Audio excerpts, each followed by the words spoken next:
Success is the progressive realization of a worthy ideal. I'm gonna show you how great I am.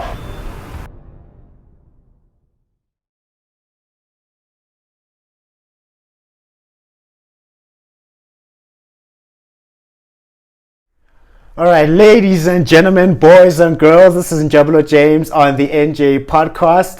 This is where we talk with people from all walks of life, whether you've made it, you're on your way to making it, whether you support Liverpool, hopefully not Barcelona, whether it doesn't matter where you're from, which walk of life that you are currently in, because I honestly believe that we can learn lessons from anyone, anywhere, regardless of how much money you have or how much money you don't have. But it's all the most important thing is the character that you have and the insights that you're able to share. And remember that this show is based on my favorite tagline: success is a progressive realization of a worthy ideal. That means that you are going after what you've always wanted to go after, and it's in line with your highest values, because that is the only way that you can live a very healthy, fulfilled and inspired life. And on the show today, I am so excited. Finally,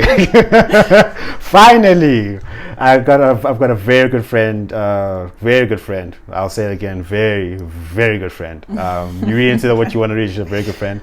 Known each other for what, like 7 years, 8 years? But only really got to become really good friends over the past, 2 years. Yeah, I'll say that. So her name is Camille Gough. So I'm going to read out her personal bio. So Camille, she is a pretty simple, yet probably the most complex person you will meet. Yeah, this is where we're going to start. She is a mixed-race woman. Mixed race. So you and Trevor, you guys know each other, ne? I'm kidding. She's born in Zimbabwe, raised in the UK, and is living her African dream here in Mzanzi. She comes from a massive multicultural family. She has 5 brothers. Yeah, so she is Rose amongst 5 thorns, and she's a second-born child, and she absolutely adores and loves her family, and she's very, very close with them. So don't mess with her family or else. Yeah, and she is a new aunt to the most beautiful twins. Also, those twins are so cute. She is a psychology graduate from Rhodes University and currently working at International SOS. She loves studying people and she loves learning in general. Her passions include football, being an employee well-being, and social justice, and lifelong learning and training and development. Basically anything that includes understanding the functionality of people and people betterment is right up her alley. See, this is why we get along. She loves music, food, good views, nature at its best, wine, and travel. She highly values her friendships and herself with Allah. Assalamu alaikum. And she is not very religious or cultured, but she is a very spiritual and open-minded being. Remember, this is her tagline that really shook my world up. Remember, if it costs you your peace, it is way too expensive. Camille Gough. Amen. Thank you very much for being on the show. Thank you for having me. Well, it's about time. Yeah. So one of my good friends, and I don't know. So before we even start, I want to compliment you on a couple of things. That you've got a lot of depth. You've got a lot of depth, and there's some of the insights that you have that you share it has me thinking about my life. Not a lot of people have me thinking about, okay, maybe I should do this. This is how I should live my life and all this stuff. So yeah, well done to you. Good. I'm honored to return the favor because I could say the same thing about you. Yeah, definitely. There'll be a section where we can just fanboy over each other later on to right now. So other than an interesting bio that you've given us from you in your own words, who and why is Camille Gough? Guys, I will repeat. I'm very simple yet so very complicated at the same time. Yeah.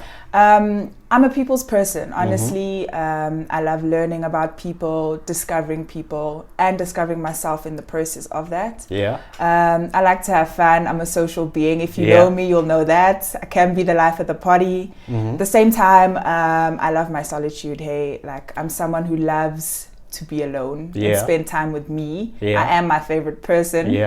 And just for me, I care a lot about the people in my life. So I think who I am is really based on making sure that they're fine, they're happy, and that I take care of my loved ones, really. Your loved ones. So like, have you ever had a case when someone has really like messed with your loved ones, and how did that make you feel? What did you do? What did you do? Guys, I'm colored, so listen, mess with my loved ones, you unleash the dragon. Stick on, baby. Listen, I'm a very patient person. Yeah. I'm not short-tempered, but when it comes to my family, especially my younger siblings, that ticks something inside me that, listen, I'm not even sure I can quite control yet. But there has been a few situations, you know, small things, cases of bullying or that case that really, that really sets me off. Let me not go into much detail. So have you been in a fist fight? I'm just asking, have you been in a fist fight? The old me has been. Old, that's interesting. Yeah, what caused you to get into it? Was like someone like mess with something that's really important to you? Yes, and at the same time, I think for me, listen, back in the day, I used to be quite quick to jump to action. So I think I learned a lot about how to control my emotion and what is it about that thing that's bothering me. So at the end of the day, it was all about me. It was a learning experience. I had to learn that, you know, it's fine. Sometimes people say things, sometimes people do things, but the most important thing is about how you react to it, right? That speaks for yourself. What others think and do has nothing to do with you, right? I have to answer for myself and be responsible for my actions. So I think it was just a maturity thing that I got to a point where I was like, you know what? This is not ladylike. It's not cute. And at the end of the day, there's so many better ways of managing situations. So being aggressive and physical action and harm is really, at this point, I hate it. Absolutely hate it. I run away from any kind of physical confrontation, and that's coming from a young me who was quick to jump because, like, you know, mess with me, I'll get you. It was like one of those things. That's a maturity. So let's say someone now comes at you and just is being uncouth, and they just want to fight you and just being unreasonable. How do you handle that now, based on how you've grown over the years? If I can talk through it, if I can walk away, that's the first option, right? But at the same time, I do believe in standing up for yourself and defending yourself. So if I am being jumped by a gang or being attacked, I will try by all means to defend myself. But in a situation of conflict, be it about relationships or someone attacking a family or a close friend of mine, I'm really someone who likes to reason. I want to understand, why is it you are behaving that way? Right? To give me insight, and then I will then, you know, as I say, walk away or talk through it. I will not jump to. So, like, you're taking the stance that you're going to understand first, and then for someone. Because everyone does something for a reason. Right? If someone's going to walk up to you and punch you in the throat, it's probably for a good reason. You need to understand why. Did you do something to upset them? I mean, is it something you said? Are they going through? Did they just lose someone yesterday and they're not sure how to deal with their emotions? There's always a valid reason. Let me say. Right. Okay, there's always a valid reason. Like that's a funny thing. I don't know if you've heard of Dan Pena. No. He's a high performance coach, and like he's big on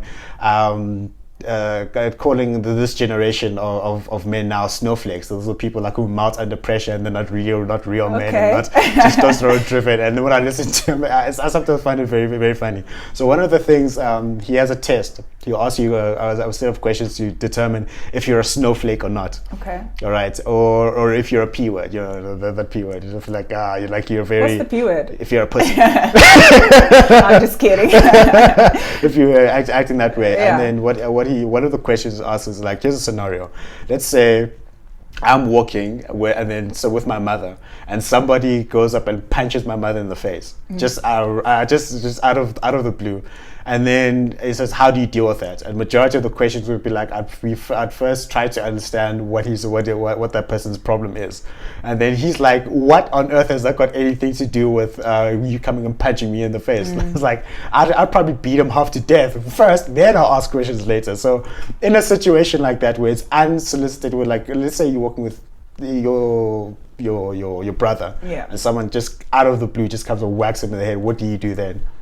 You see, but that's the difference, I think, between like conflict resolution. Yeah. If it's someone you know and they're doing something because of a certain situation, that's conflict resolution. Yeah, now, that's something that you can unpack and deal with, right? Yes. But if it's some random act of someone walking up to you and punching your face, now I would say that's now self-defense if he reacts in an aggressive way as well, right? It's 90% of us, I'm pretty sure. Okay, let me not give numbers here. I'm not a statistician, but like, I mean, a lot of us, I would think, would react that way. If someone just walked up to you and punched you, your immediate reaction is like, "What the hell?" and you want to, punch back. But if it's a personal, if it's someone you know, and there's a situation that brought about that, you're gonna want to understand, but why? Yeah. So I think the difference there is, if it's that kind of situation, you first want to understand why and then react. Yeah. But if it's just a random act of aggression, you're going to react first and then be like, okay, but why? Okay, yeah. So that was quite funny. Like, he was like, what has that got anything to do? And another one said that I don't care what state it is that you're in. For example, if you just walked up and just slapped me in the face, I'm like, how? What's going on? Some said, doesn't matter whether you are having a bad day. Well, you need to be emotionally mature about this. Yeah. I don't care if you're having a bad day. You still need to be able to answer for your actions. 100%. That has got what was you having a bad day got with you infringing on my right to not be slapped in the face. You know I agree with that. Yeah. I agree with that. But also, like, if someone acts a certain way, it doesn't necessarily mean you've got to counteract that. Like, that's also how I feel at the same time. Yeah, like, honestly, like for me, let's say you and I are dating, we're going, we're walking, we're out in public, and someone slaps you in the face. Like, listen, I'm not a fighter. If that happened, you just got smacked. That's just, we'll try and unpack. Don't worry, I'll handle it. I'm sorry. Like, I'm a witness. I saw it. I'll be like, let's make sure it doesn't ever happen again. Be like, hold me because I'm about to. So do you think like men out there like need to be in a point where they need to physically protect their woman? It's all situational here. Yeah. It's really all situational. Yes, every woman would love a man that can jump to her rescue and protect her. And I know, I think men also want to be that guy, the protector, the warrior for his woman. Yeah. He also wants to look good, that if something goes down in public, But at the same time, let's just avoid physical harm and aggression towards each other, right? So it's all situational. If you're out we're dating, we're out at a restaurant, and I'm here busy running my mouth, and I'm I'm provoking somebody, and they hit me. I'd be like, sorry, I don't know who it's actually quite unfair. Exactly. Now I'm putting you in a position where you're like, now I'm gonna punch the guy. And then look at you. I'm like, you can handle your person. What is? So I don't know. For me, it's hard to say. There's no one set standard. It's very situational. Yeah. That's all I can say. In some instances, yes, jump to her defense. If I'm being attacked, people are trying to mug us, I'm being attacked or whatever, I really would don't have expectations, they lead to disappointments, but we're human, we do. I would expect you to defend me, and I would like you to defend me. Yeah. I'm pretty sure you would. Mm-hmm. But yeah, it's all situational. I'll be like, she just got smacked. I'm a witness, I saw. On the way home, we'll be driving. I'm like, I can't believe he hit you in the face, Cam. I don't know why he would do that. Why were you? We need to make sure this doesn't ever happen again. Like, I don't know. You just gave up, Cam. You should have fought back. No, I'm just joking. But then the same question. Let's say we're walking or we're in the club or whatever the social setting is, and there's a female now. Yeah. That's just comes and slaps you. What do you expect me to do? What as your woman, do I jump to your defense and start fighting her, or am I just like, what do you expect as a guy as well? It works both ways. Yeah, it does. My expectation is like, why? Like, why am I like? I don't like to get involved in situations that are unnecessary and that have absolutely nothing to do with me. Yeah, drama. Oh, the drama hook. The drama hook. First, let me just talk about the drama hook. There's a guide I think I'll send you called Redefine Your Reality. I think you'll enjoy it. And then most of the issues that we face in life as human beings is it's unnecessary. Yeah. Just unnecessary stress and drama that's out there. And this book titles it The Drama Hook, whereby you'll go out to places just to find fights, or you just want to be offended, or you want to go out there and tweet about something you know nothing about. You just want to go and fight, and just you want to go and matchmake people for no reason, because you need that thrill, that drama. So one of the best things for you to do for your inner peace is like, I'm going to stay away from dramatic situations that do not need me at all. So what I like to do is every now and then I'll go. Now with COVID, I can't necessarily do so. I'll go skydiving. Oh wow! I'll jump out of a perfectly working plane, and then skydive, and then get all the adrenaline rush, and just get all the leave it all in the air. Leave all the drama there, so that I can just live a very peaceful life, because I'm not a fan of drama. So in that case, if she slaps you, I'm like, let's rather walk away. I'm saying she slapped you. She slapped me. Oh, yes. So she slapped me. What should you do? What should I do? What should you do? Nah, you gotta fuck the bitch up. Fuck her.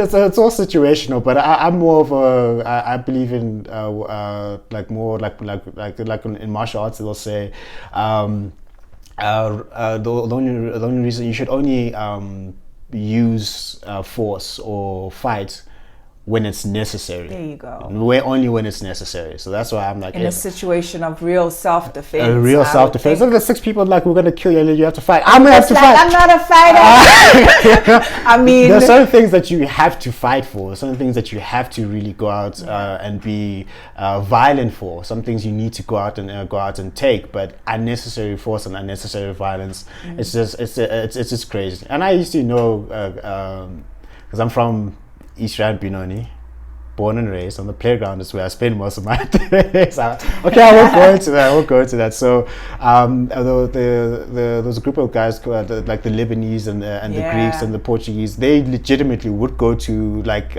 socials and parties just to start fights, just to fight. There's people I've even seen on Twitter and social platforms where people are like, I'm craving. Oh, it's been a minute since I've had a fight. It's almost like they're craving it. You know? Okay, yeah. So that's this unfortunate part. You have those people that itch for a fight or for conflict or for drama, as you like to call it, and you have those that are minding their own, that get caught up in such situations. Then now they have to then decide, what do I do?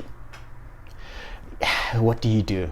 At the end of the day, we judge them based on their actions, right? Whether you're a fighter or not. Yeah. But it's in some cases you're put in a situation where you're minding your own. Yeah. And you get caught up in a situation of drama and aggression, and then you have to literally question yourself, okay, what do I do? Do I go against my morals? Yeah. Level up with them? Yeah. Or do I walk away? But then you face, being harmed and and being trolled and all these things. Well, I heard one guy say, like, listen, when people troll me on social media, I don't respond at all. Just don't respond, because I don't have. Surely wasn't AKA, right? AKA. I don't know too much about AKA. I'm a fan of his music, though. I'm not allowed to even say that. I'm not allowed to say that. Why not? Well, because there's Temba. Okay, just checking. I'm understanding. Okay. That's why I'm not necessarily allowed. But I'm a fan of his music. Him, I don't know him from Bar Soap, but All right. Yeah, so that wasn't AKA, but like sometimes it's like I just don't respond. I just refuse to respond because it's not worth my energy and time. I only respond to people who are giving me constructive criticism. It's hard, Njabule. It's really hard because you say that in your mind, right? But trying to live by that. It's hard. Yeah, it is hard. Yeah. As I say, I used to be a fighter to some extent, and now I'd like to think I'm more mature and that's the last resort. Did you knock somebody out? No, okay, I'm kidding. That's the last resort. But I'm not going to lie. There's situations that test me. Yeah. I mean, and I've got to really try my hardest not to react the way that I used to. Yeah. And the way I really sometimes deep down want to react. You've got to talk to yourself. You've got to sit yourself down. You've got to breathe. You've got to think, to react the best way possible. Yeah. So it's hard. It is. Yeah, it is difficult. It is difficult. How? So this I just walk away. I don't get it. How do you just walk away? Teach me about that. Just don't respond. Look, this is advice I was given. I'm still trying to. That's why I do these podcasts, and so I can learn and become a better person, because a lot of things I'm very ignorant about, and it's a very hard. Some people don't admit that they don't know something. You and I both, hey? Yeah, I don't know why. When you asked me to come here, I was like, to say what? Yeah, you said a lot already. It's only 20 minutes in. You've said a lot. You know what I mean? So, like, what do you think about the statement? The biggest problem that we have in the world right now is that sometimes people just don't think. They don't think at all. Well, take time to just think about a problem. Take time to sit and think about their lives. Just take time to just sit down, have a glass of wine, or whatever it is, and just really sit down and think before you go off and act. Listen, ignorance is bliss. We all know that, eh? Is it bliss? It is indeed. Is it? Listen. But I think also, it depends what you value. If you're someone who values learning and growth, you will take the time to sit down and think and plan and execute. Some people just live life to get by to the next day. Yeah. So they're just rolling with the time. It's going with the motions. Those are people for me who aren't open-minded. They don't think much. They don't plan much. They're literally just going with the flow. Yeah. Those are people who easily get taken with the waves. Yeah. You know what I mean? So I think it's very important for people to sit back and think. So like something that I've learned to do, and I think you've added to that, is at the start of the year or every 6 months, I'll write down what it is I want to achieve or what it is you want to learn. What's triggered you, what's excited you, this and that. Write that down, and every once in a while you have to review that. Yeah. Because it changes, and if you don't review that, you'll never know where one of those things needs to be removed off your list or something new to be added. So I think people need to develop relationships with themselves. That encourages you to think people need to develop relationships with themselves. That's another one. I'm gonna write that one down. Carry on. I think that encourages you to want to learn not from yourself but from others. Once you understand you can start learning things from other people. So yeah, listen, we need to think more, definitely, before we speak, especially, right? Because as you say, too many people are out here making opinions facts. Yeah. No. Yeah, I mean, the important thing to learn is you need to sit back to be able to listen. I think let it sink in, do some research. If someone says something you're not so sure, don't quickly jump to have an opinion. Be like, what is that? Ask questions. Sorry, I haven't heard that. What is it? Or, go read about it when you get home. Google's your best friend. Yeah. I don't know. That's what I think. Yeah, that is an important thing. And I used to be one of those people like, I'm just not going to think. I'm just going to say. Me? Yeah. I was. Just going to say something. Still, but well, it's a progressive thing. Yeah. Because I mean, because some people just want to be relevant. It's important to know a little bit about everything. Yeah. Right. Okay. I think people always look down on jack of all trades, but to me, I think that is so admirable. Yeah. You get far if you know a little bit about everything. Yeah. So, hey, open yourself up to people, different races, cultures, ways of life, ages, professions. That's the best way to learn. Read a little, watch a little. Yeah. Just to read up as much as possible. I mean, one of the things that Trevor Noah said, he says, I'm open to being wrong. I want to be proven wrong. I want to constantly, like, if I say something, and then you don't believe it. For example, if I say something like, Cristiano Ronaldo is the greatest football player ever, and then you say no, it's actually Pele, or it's actually Maradona, or it's actually Messi, or whoever it is. I'm like, okay, fine. Tell me why. Tell me why you think. Understand why. Then I'll say it's how he scores the goals. He was able to do it in different countries, and he's won international trophies, and all these facts. Just understand where I'm coming from.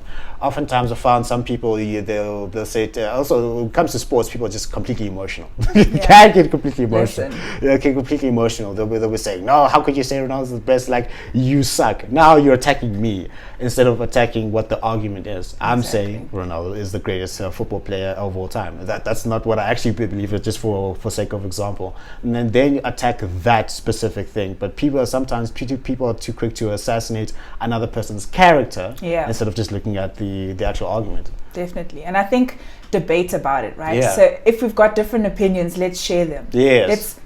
we may agree to disagree, and that's perfectly fine, right? Yeah. We may never come to a mutual understanding, but let's talk about it, debate about it, open each other's minds up, because maybe I can actually convince you that Mohamed Salah is the best player in the world. Okay. You know what I mean? Of all time. Whether it's facts driven or opinion driven, listen, talk about it. I may be able to sway you, and that comes down to you listening, being open-minded, hearing why is it that I think that, and why is it you think that. And then you come out a better person, a much more learned person. Hopefully. Yeah, well, hopefully. Also, like pre-recording, we're talking. Because sometimes people just speak, and you're just like, I'm not even going to.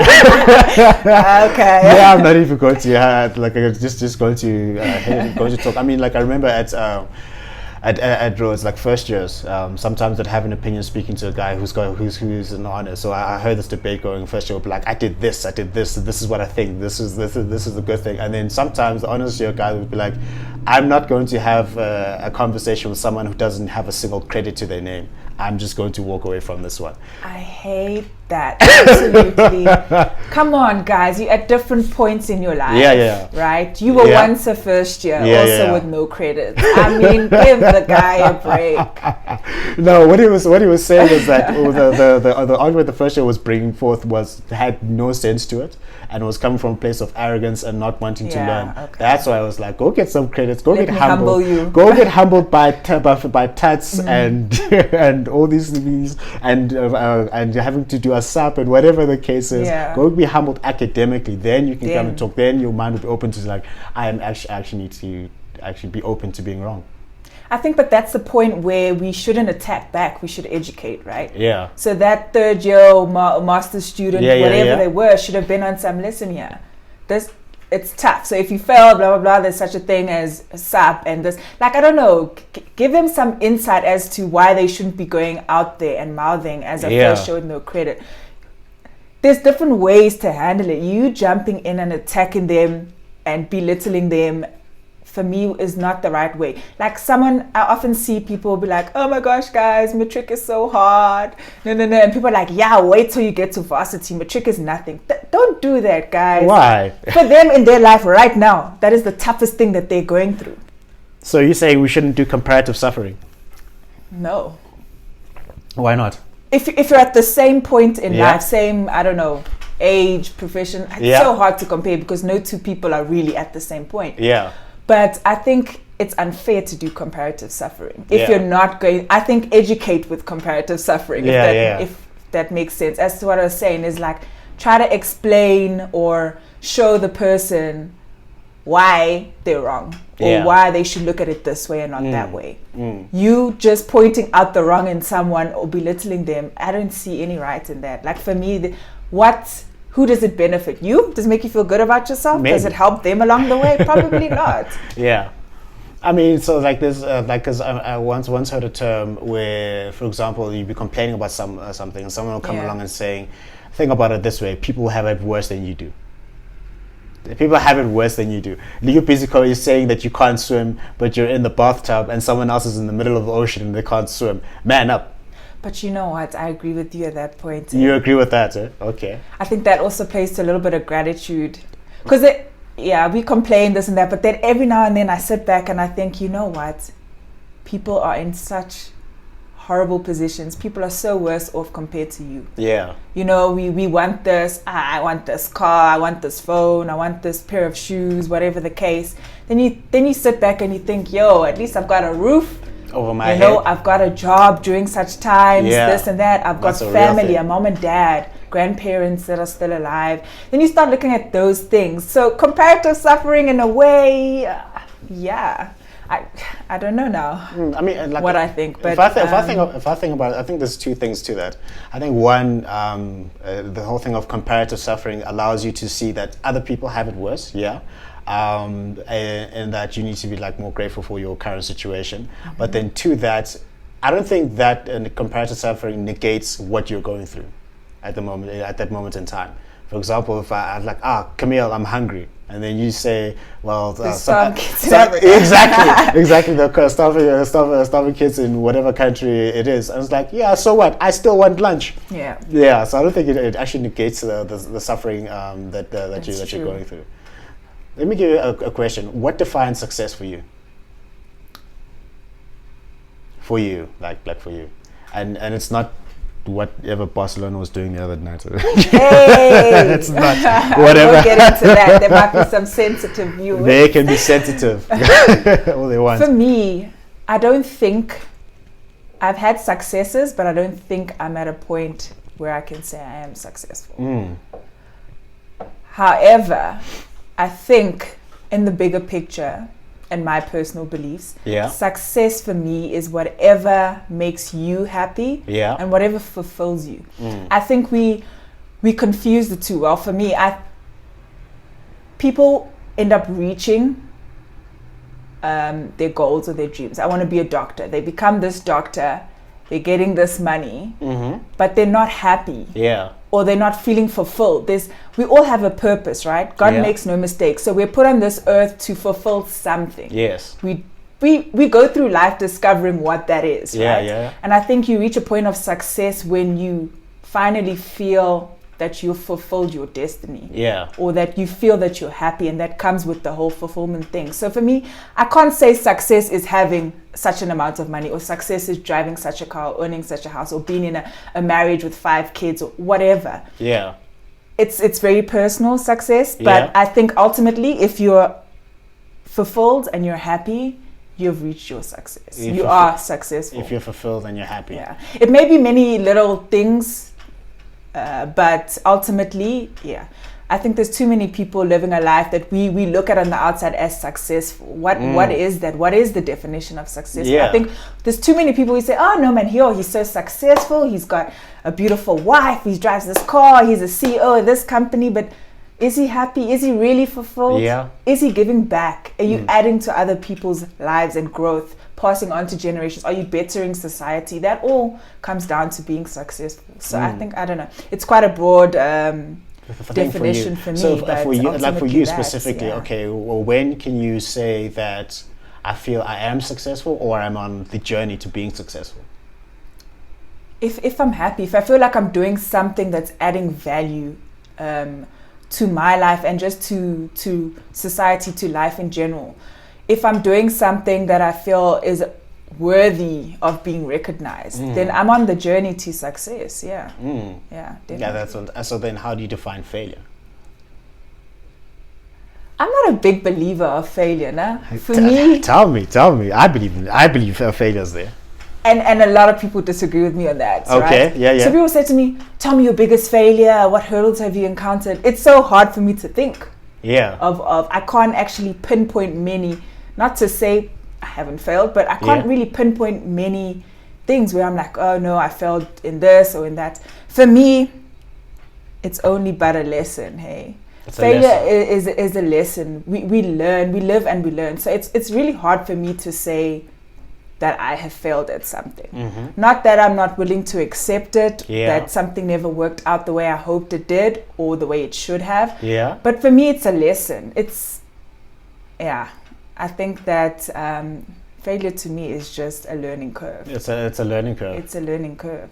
I'm not a big believer in failure. I don't like to think about it. I don't like to ask people what they failed in, and it's very difficult for me to answer, because everything that didn't work out for a reason, and in that it not working out, I learned something. I learned something to better me along the way of something else that I wanted to achieve. Okay, so let me phrase it this way. What has been something that did not work the way that you would have liked it to, and that you learned from?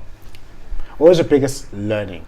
If you don't believe in failure, then. So during varsity days, I didn't come from a family with much money and all of this. So I was trying to to earn some buck on the side, you know, for groove, Yeah, for clothes, for the club, you know, basic things, Prime, just for having money, because pocket money was never a thing. So that was my only means of really getting money. So, you know, try those subordinate thing, club promoter, this, that, the other. Yeah. Then I met a girl, and it was some random chickie on Instagram. Yeah. Slid into my DMs. Hey, there's these beauty products. It's like a whole fitness, you know, I'm very much into sports and the whole physical activity thing, that she was like, hey, you look like that, you fit that kind of profile. There's these beauty products and like fitness gains, and it's not Herbalife, but like anyways, I won't go into details of the products, but it was like an entrepreneurship venture where she wanted me to join her team and become a brand affiliate. I was like, what? This sounds cool.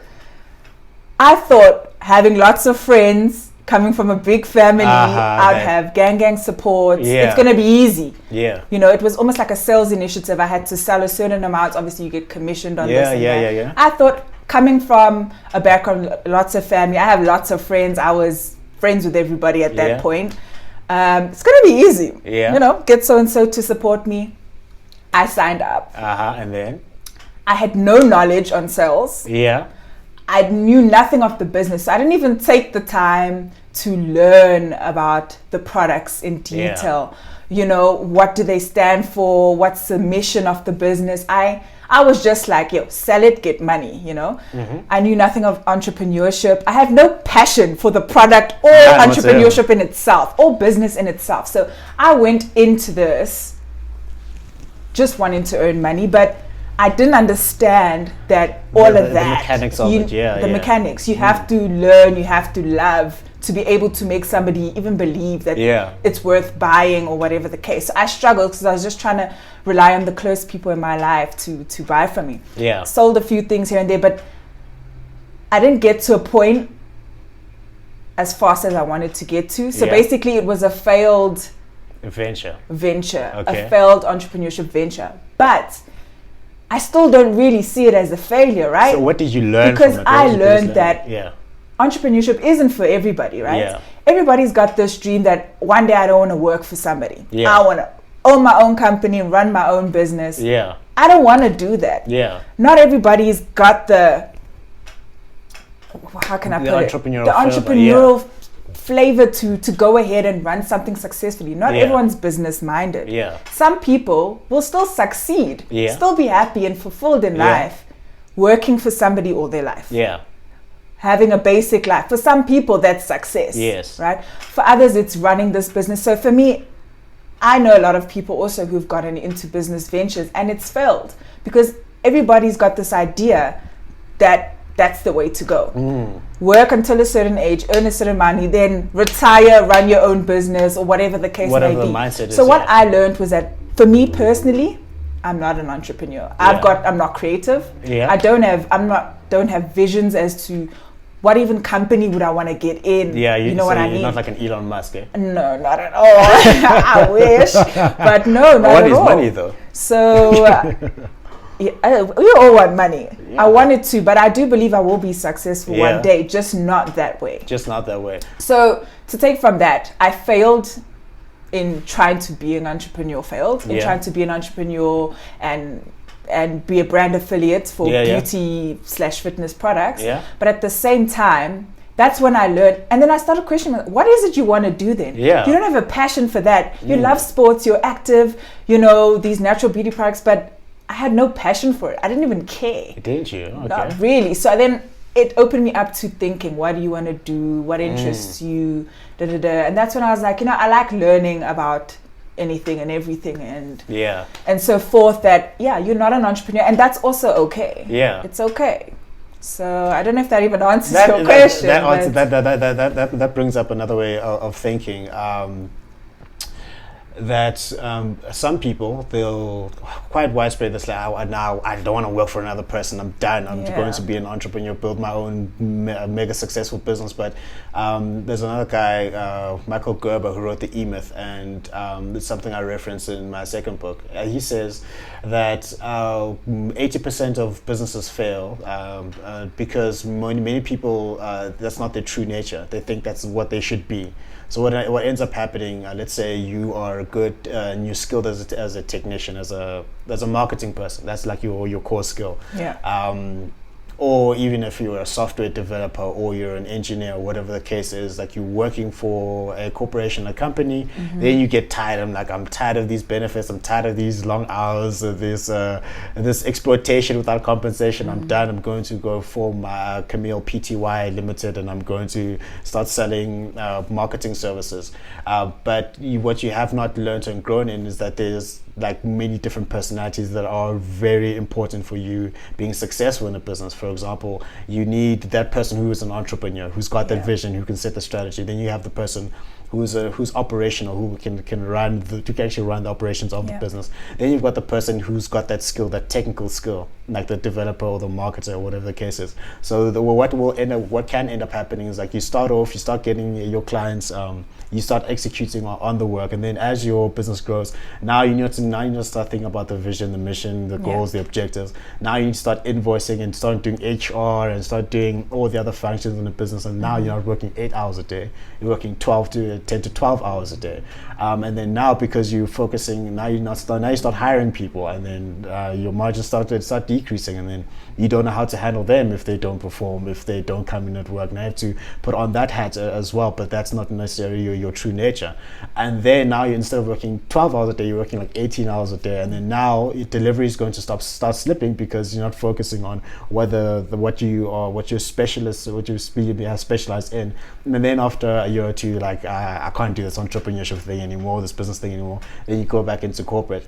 The reason that you quote unquote failed there is that you thought you could do it by yourself, or you did not know yourself. You're like, for example, you may be a technician, but you're not as an entrepreneurial person. So in order to build a successful business, you need all three types of that. So that's my mini TED talk on why. It's very unique. Entrepreneurs, it's a very unique quality. Yeah. And at the same time, failing doesn't mean that you're not going to be successful in that one day. So I could have failed. I could have then sat back, researched, learned, replanned, executed again, and succeeded. Because we know many failures lead to success. Yeah, true. But I think it was more a realization of your intrinsic values and who you are. Are you creative? Are you an entrepreneur? Do you have a passion for it? Yeah. Is that something that you are supposed to fulfill? Yeah. So is it your true nature? So there's those people who literally will try 10 times, same business, fail 9, and on the 10th time it's a success, and good for them, because there was something in them telling them that that's what they needed to do, that was their purpose to fulfill, and they got there. And that's why they succeeded, because that was their purpose. As you get those people that work 40, 50 years, they are so miserable. Yeah. It's not your purpose. You're good at being a software developer. You're incredible, the best in the world. Yeah. But you're so unhappy and you hate what you do every day. I don't want to ever be that person. You don't want to be that person. Oh, come on. Even if you have like $10 million in the bank right now, and you're in a profession, then I'll retire being that person and do something better with my 10 million. So what I'm hearing is like money does define success for you at all? Listen, money is vital. It's important. Yeah. Doesn't define success. Yeah, for you. Not for me, no. Yeah. Not for me, no. Listen, I don't want to be broke. Listen, I don't think anyone wants to be broke. I don't want to be broke. I think money is important. I'm not going to sit here and pretend like money isn't everything or it doesn't mean a lot. Money can buy happiness, guys. Yeah, but everybody wants to find out for themselves. But it's not the be all and end all. And just get you those Adidas sneakers you was fanboying over. Listen, there's like, for me, the reason why I say this, let me give you an example. Yeah. So I was working for one company. Yeah. And they were paying me a good salary. I was happy with my earnings. obviously we strive for more, but I was really happy. I could get everything I want and more at that point in time. Yeah. I then resigned. I left the money on the table. How could you do that? And went for another job. Yeah, purely because I was so unhappy. Ah. I woke up every day and it was a struggle to get out of bed and go to work. I was good at what I did and I was getting the money. Many people would be happy with that. I was happy with the money, but at some point it was really bothering me. It was eating me up inside, waking up and going to this and being so unhappy and miserable. It was affecting my personal relationships because literally I'd get home, I don't want to see anyone's face. I just want to go to my room. Yeah. I was just grumpy and miserable and not a pleasure to be around. I resigned and took a job with literally half the pay. But I grew. Okay. So it depends on what you value. So like, you know, that's why money is not the be all and end all of success for me. I grew, I learned, I discovered so much, and I'm on a better path currently. Yeah. In that same company that I took the job for, and I'm now earning more than I was in that initial job. So at the point, the familia was like, "Don't be stupid. Don't stay be dumb. there. Yeah. We enjoying the money. We're all enjoying this the money. black tax." And I stayed a little while, and like after 3 months, I was like, I cannot. Yeah. And it was such a struggle moving to the new company, because in the beginning I was like, I miss that pay, yo. I had to degrade my lifestyle slightly, this and that. But in hindsight, best move. And for me, that was a very good move. And I think that is keeping me on my path to success, having made that move. So money is a big factor, yes, definitely, but not the be all and end all. It's not the be all and end all. No, that's not for me. Well, that's I'm sure many beg to differ. Yeah. And also, those people who are loaded with money are like, oh, she doesn't know what she's talking about. Like, look at this. I've got a Ferrari and a Bentley. Look at the smile on my face. I'm happy. Exactly. Say money. If you say money can't make you happy, you just don't know where to shop, hey. Hey, I like that. I saw it. I was in a mall once, and then it was like a big ad there. If you those who say money can't buy happiness, don't know where to shop, and this is the best place for you to shop, or whatever the case is. Money can't buy happiness, but everybody wants to find out for themselves. And you must. No, you must find out for yourself. And you must. Yeah, I also learned that. I was also in a situation. I was at a job. You know. Huh? Sorry, I just read that, and it just. What? Success is a progressive realization of a worthy ideal. Oh, we'll get into that. I should have just answered you with that. Yeah. Pay attention, Cam. Pay attention. So, I was also in a situation where I was doing some project management work, where I was with highly paid, really highly paid, and then it got to a point where I was like, I'm not fulfilled, eh? That's the worst thing for you to wake up every day. I'm like, I'm not fulfilled. I've got this money that I can just go buy stuff with or do stuff with, but I'm just not fulfilled. And so some people in the careers, a decision that you need to make is that, do you want to build a career that is going to be fulfilling in the long term, or are you just going to be paid just chasing the paychecks? Because that's a tough thing. A CIO once said that he did exactly what you did. So you're on the right path. So what he did is I took a pay cut, massive pay cut, for the experience and for the personal growth, and it's standing me in good stead now. And one of the toughest things is for you to put yourself in that position. I'm going to forgo this money and all those shoes and those Jordans and all these things that make me happy, but at the end of the day, I'm going to sacrifice in the short term so I can gain in the long term.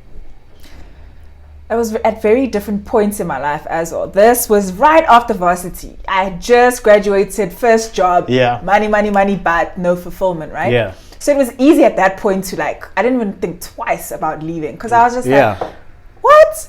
A whole degree and I'm busy doing this, earning this money, but I'm just not where I want to be. So it was easy at that point in my life to walk away. Yeah. Should that same decision fall on my lap now? Yeah. It's going to be harder, right? Because I think also the older you get, bigger responsibilities, our visions have changed. You think about getting married and owning a home and having kids. Now I've got to think, I can't afford to take half 50% salary cut right now. Yeah. So right now, it's the decision's tougher because it's like, you've got more to lose, so to say. do I go for the money or the growth? At this point, I would most likely go for money. Yeah. But then growth easy. Yeah.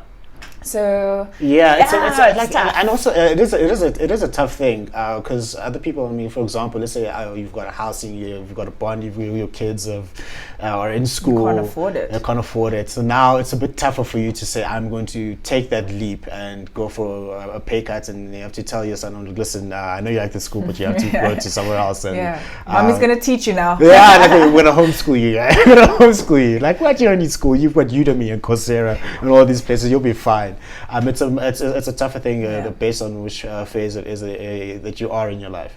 But so, what do you say as someone's like, let's say a young graduate comes to ask you for advice?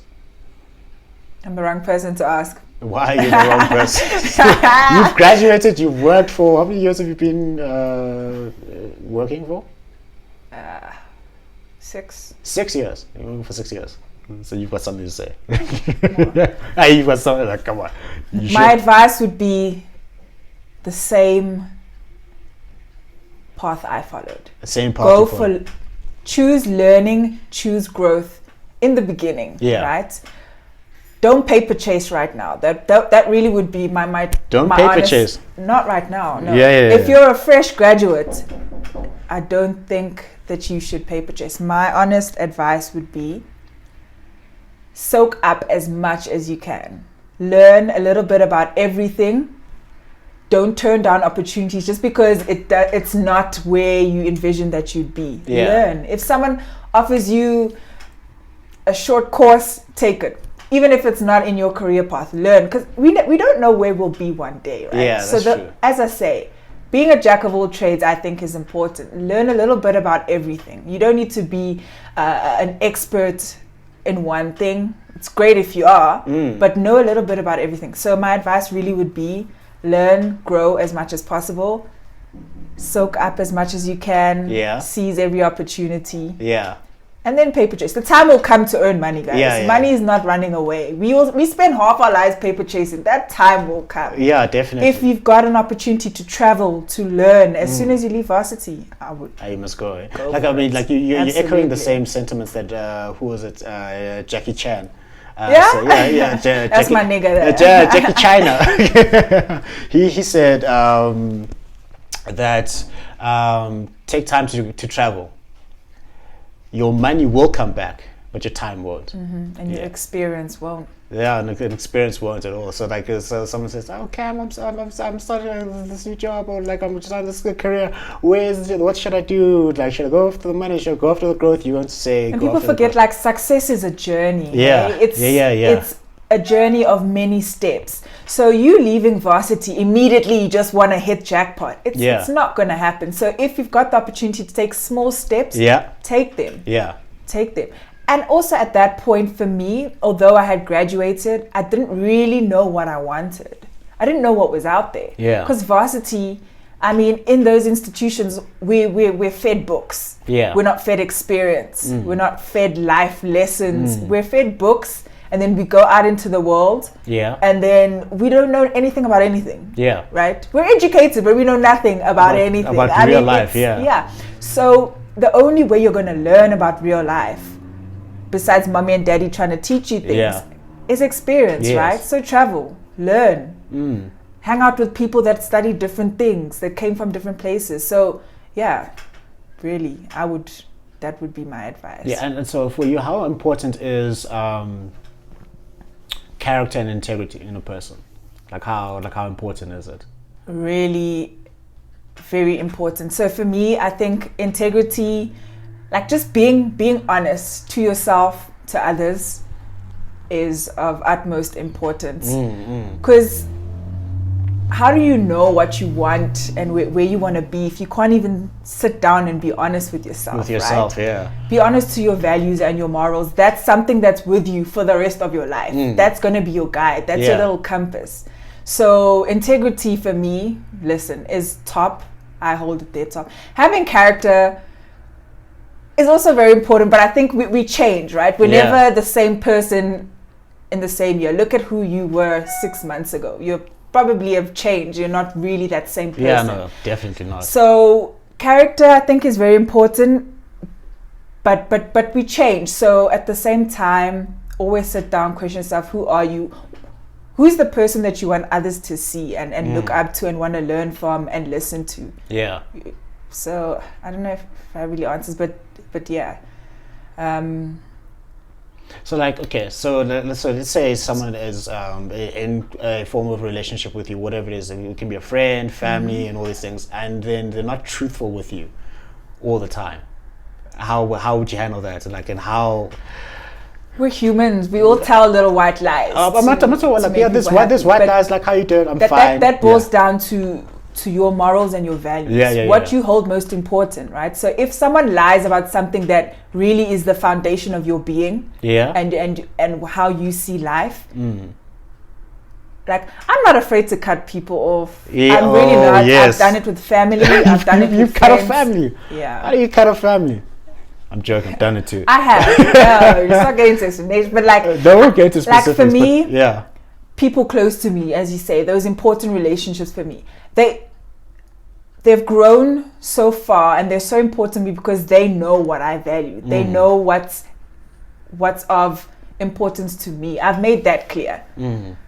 Lying is I hate dishonest people. Hey, that speaks so much about character. You hate dishonest people. I mean, I lie. We all lie. I'm not gonna act like I think there's different levels to lie. There's different levels. There's the white lie where it's like, oh, how you in job, how you doing? Do I look good in this outfit? No. Yeah, to prepare my piece, like, yeah, you look great in that outfit. No, but I'm saying, like, there's sometimes you lie to not share unnecessary information. How you doing? I'm fine, but back at the ranch, like, you. What to hurt somebody? What to hurt somebody? But I'm talking about a deliberate lie where you're lying. I know that I'm lying. But that speaks to someone's character. If you're a really good friend of mine, we're really good friends. I'd like to think that. And you know, I'm somebody who doesn't like to be disrespected, who doesn't like to be treated like they're lesser than somebody else. True. You know what's important to me as my friend, as someone that's close in my life. So if you're outright going to lie and be dishonest to my face, why are we friends? Cut you out. Then I don't need you. If that person is not adding to your growth and you're not adding to theirs, why do you even have a relationship? To me, relationships, be it friends or family, right, is people that add to your growth and you as a person. If they're not bettering you, why are they in your life? Actually, there's so many people in this world, right? Family is not only by blood. Hey, sometimes water is thicker than blood. Sometimes water is thicker than blood. I am speaking. That's blasphemy. Personal experience. Blasphemy. But I 100% agree with that. Yeah. So, just because you're my mother or my father, if you are going to constantly lie to me and degrade me, or I don't know. Oh, look at me! I'm getting worked up now. Just don't punch me in the face. No, No, for me, as I say, I cut people off. You cut people off. And you know my standards. I come into every relationship and I try to make it as clear as possible what my expectations are. Yeah. That leaves you with a choice. Are you going to meet these expectations? Can I meet these expectations? Or she's asking for too much? Or listen, she's unreasonable. She's crazy. I also, may not agree with those same values, etc. It's easy for you to walk away, and I will not hold that against you. But if a relationship, be there a contract in place or not, is a mutual agreement. Mutual respect. It should be mutual honesty. If you're going to break that agreement, I should have a right to walk away. And that's just really how I feel. Which is so basically, friendship is like, it's a social contract that you sign. Well, that you sign, maybe not even physically, but it's like it's an agreement to say, okay, fine, can. In order for us to have a great friendship, we'll see each other like once a month, or like we'll speak about what it is that we talk about. But here's a boundary that you're not allowed to cross. You're not allowed to disrespect my family, or you're not allowed to lie to me about whatever the case is. And it needs to be a case where one is not giving more than the other. And then I've had to, like, I do a relationship audit. every 6 I months. do relationship audits too. This is why we're homies. This is why we're homies. So I do a relationship audit every 6 months, whereby I sit down and I list. Like I'll look at the name of friends or people in my life, and I'm like, okay. And then another column of like what I bring to the relationship and what they bring to the relationship over the past 6 months, year, whatever the case is. And then I'll list, okay, what outweighs the other. Yeah. So, and if I'm in a situation where one friend is not giving me anything whatsoever, I'm always giving, then they take. It's emotionally taxing. I've got other things to focus on. You get to a point where you're like, and sometimes you really love that friend and you really care, you want to try. But then it gets to a point where you're like, I can't, but actually, I'm begging for this relationship. I'm in it with myself. You're in a relationship by yourself. Sometimes you'll give 80, I'll give 20, vice versa. Yeah. But there's got to be balance. I'm talking about consistently. I mean, there's this one friend. I mean, for like 5 years. 5 years where like I'll be giving constantly, giving advice constantly, dates constantly, just from a friendship perspective. Over 5 years, and then you get pretty much nothing back. So then I said to myself, no man, no.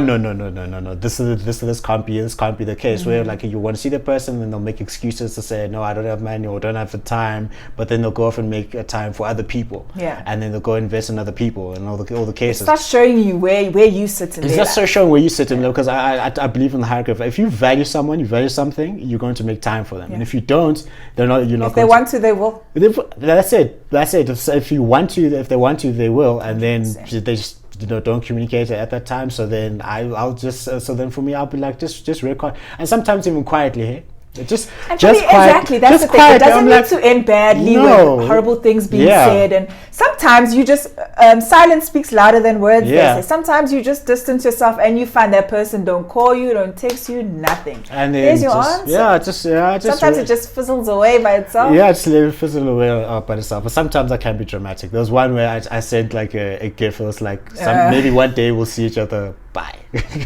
Or I'll send I'll send a red card meme. Yeah. And then just off. I'm no done. subs, nothing. No. Like, like get out the sport, not even my team. Yeah. And you start flourishing very shortly after. Yeah. Suddenly you're happier. Things are going. Like I'm like, so what was I doing all this for? You don't need to replace that relationship, but then you start realizing when you remove somebody from your life that shouldn't be there, and I say shouldn't, you start to grow. And it's happened to me so many times, right? Yeah. I've learned that's the way. I cut people off, and I'm not meaning it in a nasty way, as I say. Sometimes it just fades. Sometimes you communicate. I've had those relationships where you're like, you know what, actually, I'm tired. Then you get to a point where you're like, I'm going to tell them. I'm always visiting you. I'm always calling you, texting first, wishing you. I remember your mama's birthday, that. Yeah. I needed you last week. Where were you? Yeah. I went through this and that. You didn't even know because you didn't care. You were standing me up. You've got this list because it's been boiling over time. Yeah. Right? It's not something, you don't just drop a friend like that. It's something that's been adding up. And that friend never even tried to fight back. She was like, oh, fine, if that's how you feel, bye. Yeah, Jesus. There was my answer. There was your answer. But shortly after. There was your answer. I was doing things I wanted to do that she was actually holding me back. Definitely. Friend, let's take this a friendcation here. Yeah, let's go. Oh, I've been interested in seeing this movie or traveling here, or I don't know, there's that guy that I like. She was always negative. But the moment I let go of that relationship, those little things just started falling into place. Yeah, definitely. So that speaks to a chapter I wrote, Relational Wellness and Inspired Success. The reason I connect to that chapter in such an emotional level, it's not long. It's like I've got 3 points in there, but we'll just move on. The first thing that says is that I write there is remove all negative people from your life. And like most people, they know that they need to do this. Like if people say, what's my New Year's resolution? I'm going to cut all toxic people away from my life. Majority, 90% of people say that. Because if you hang around 9 negative people, you're going to be number 10. If a person is not matching your values, whatever the case is, then they're going to hold you back.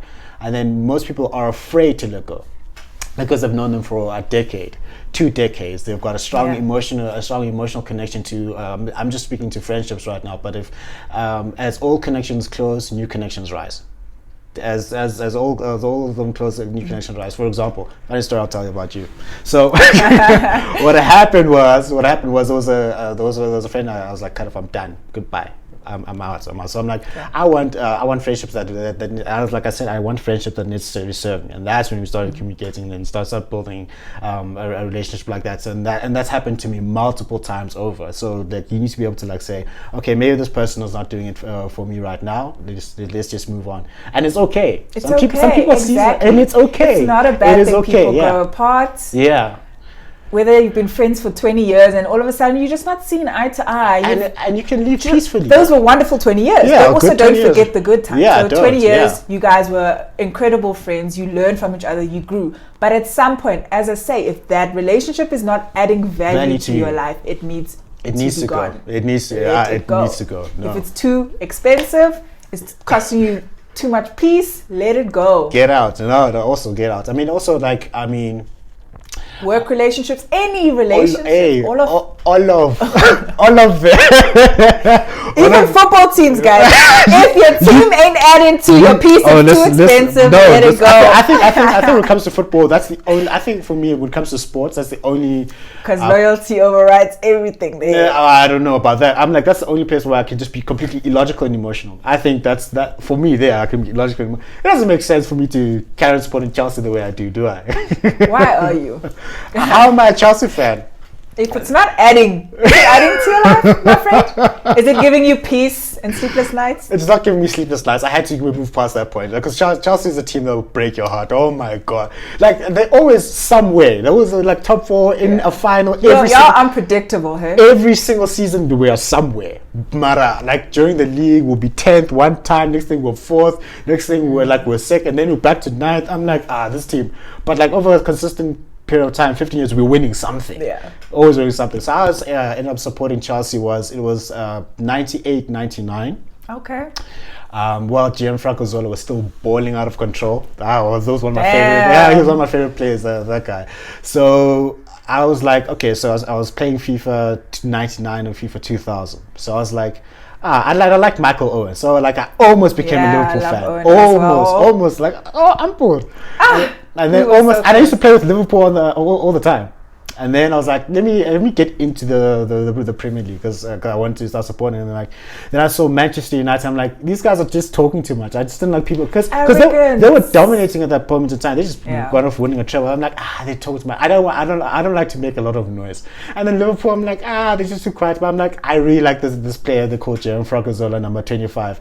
I'll go and support Chelsea. So that's how it started. And Jimmy Floyd, Hasselbank, and whatever the case is. And then people are like, you only supported because of Mourinho. No, I was there before Mourinho. Actually, from way back when. From way back when, being 99. That's how I ended up supporting Chelsea. And I was like, Mourinho hops so much. How can you support a team because of that man? Actually, where is he going to be next? We don't know. It's like, if he's in Tottenham, then he's not in Tottenham, he's in Inter Milan. But he was a fantastic coach. So that's how I ended up supporting Chelsea. I'm just going to, I'm not going to flip. I'm just going to stick with them. That's the thing with football, right? Then you get to a point where you're like, they're playing so cut this season, but they're my team. They're your team. I will die for you. They're your team. I don't know what it is, but because people always ask me. I mean, Liverpool. Okay, we won, but I mean, no, Liverpool. Do you kind of tell for Liverpool? Why Liverpool? You're so crap. You guys have no silverware. This. I can't explain, guys. Yeah, they are my team. I love them. I will never leave them. We all lose some and win some. We have terrible seasons. We're consistently bad, and that's okay. But like recently, Jurgen Klopp has just done a fantastic job. That man is amazing. He's the best Liverpool coach ever that I've seen, because with Liverpool I always heard stories about how great Liverpool was back in the 1980s, late 1980s. They were winning the league, they were always in Champions, they were winning Champions League as you guys are doing right now. So basically the form that you guys have now, you guys had it back in the 80s and 90s. I'm like, Liverpool's such a powerful team. It's like we have once we get it. At that time you had the most Premier League titles. I think Man United has just won more in the all time. Like you have more Premier League titles than anybody else. We've got the more Champions League than anybody else. But we're not arrogant like that, though. You never hear us. For the past 20 years, you haven't had anything to talk about. You haven't had anything to talk about. You guys for 20 years, and I was like, I want to see Liverpool win the league. I want to be alive where I see it, because I haven't actually seen it. So I don't necessarily have a problem with Liverpool. The only team I actually have a problem with is not Man United. I don't have a problem with Man United at all. I respect Ferguson. I respect the team. I just respect greatness. The only team, City. No, I don't have a problem with City. Okay. There's only one team that I just dislike viscerally as a Chelsea fan, and that's Arsenal. I cannot stand Arsenal. Why though? They're fans. What about their fans? They're fans. Well, the fans that from Arsenal that I know of, they always act as if they know everything about football. There's not one Arsenal fan that I know who... But Arsenal doesn't even have much right to speak. That's the thing. That's what I'm saying. I don't know. For me, Arsenal's quiet. Okay. No, as a Chelsea fan, I know my cousins are Arsenal fans. You know the fights you have with Arsenal and Chelsea, you're always like this. It's either they're there or you're there. You guys are always like this. So I don't know why. Okay, not why, I do, but how United and Liverpool are like rivals. I think Chelsea and Arsenal are almost on that have the same thing. Page, have the same thing. So for me, like, it just started with my cousins. They were just talking smack all the time because they just came off an unbeaten season. Oh, we're the invincible. What's football without banter? No, and then that's why I'm like, I don't like you. I just don't like you. And then just generally that's just carried through. So for you, where did your love for football come along? Because it's not often that you find females that die hard. Well, in my experience, that die hard about football. I'm like, football. They always talk about the players who think they was hot. Oh, I like Ronaldo. Whatever team Ronaldo's on, I'm supporting that. For me, it's not even about looks. It's the furthest thing from. Football is my first love. If I can be honest with you, it really is my first love. Yeah, everyone else comes second. My favorite thing to watch, my favorite thing to play. Okay, for me, where did it start? My dad. Growing up, watching football games was the time that I had to spend with my dad. That was he's a diehard Liverpool fan. Yeah. You think I'm diehard? Wait till you meet that man. So it was a thing of like, hey spending Dad, time. I just want to come meet you to see how big of a Liverpool fan you are. Because if you're a bigger fan than Camille, then that's something I want to see. He is. Hey, my dad is real. Yeah. So it was one of those things where that was the time I had to spend with my dad, watching TV on the sofa. And I was such a daddy's girl. I always wanted to be around him. So then I used to watch, but I was still small. I didn't really understand what was happening, but I grew to learn the rules of football. Next thing you find yourself yelling at the TV. And I was as young as like 9, 10 when I started watching. What does yelling at the TV actually accomplish? I don't know. But I feel like I want to jump in there and kick the ball for them sometimes, So it was one of those things where it started off as a means to spend quality time with my dad. And then, started school, etc. And then in like grade 5 is when I actually started playing football, sports at school. So I started playing and then I was good. So it was one of those things where I was like... Which position do you play? I'm a centre midfield. A centre midfield? Yeah. Oh, Steven Gerrard, eh? Yeah. That's my nigga. Better than Gerrard. My brother's name's even Gerrard. That's how much my dad is a Liverpool fan. Guys, come on. I think I'm going to name my kid, whoever it is I have kids with, I'm going to name Gianfranco Zola. I'm joking. Yeah, so he Gerrard, so... I started playing in school and then I started enjoying it because also I was good and people were like, damn, you good. High school, I ended up going to a sports academy and I almost got scouted professionally. It was like a thing where football has always been in my life. I can't explain to you. It was the first sport I played. I played football from grade 5 right up until end of varsity. Supported Liverpool from as young as I started watching football. Yes, it started with because my dad liked them, I liked them kind of a thing. But then I fell in love with the way Liverpool played. I got to know the players. I felt like I knew them on a personal level. Watch them grow, watch the team change. And till today, I still support Liverpool and I won't leave them. Yeah. So many people have tried to convince me otherwise. Which other team are you gonna go to? People are trying to convince me to go to Arsenal or United. I'm like, please. Yeah. No, not at all. So yeah, that's really where my love started. So which was the one match that you watched and you're just like, I just can't believe what I saw? Like, which was like the most engrossed match that you've seen?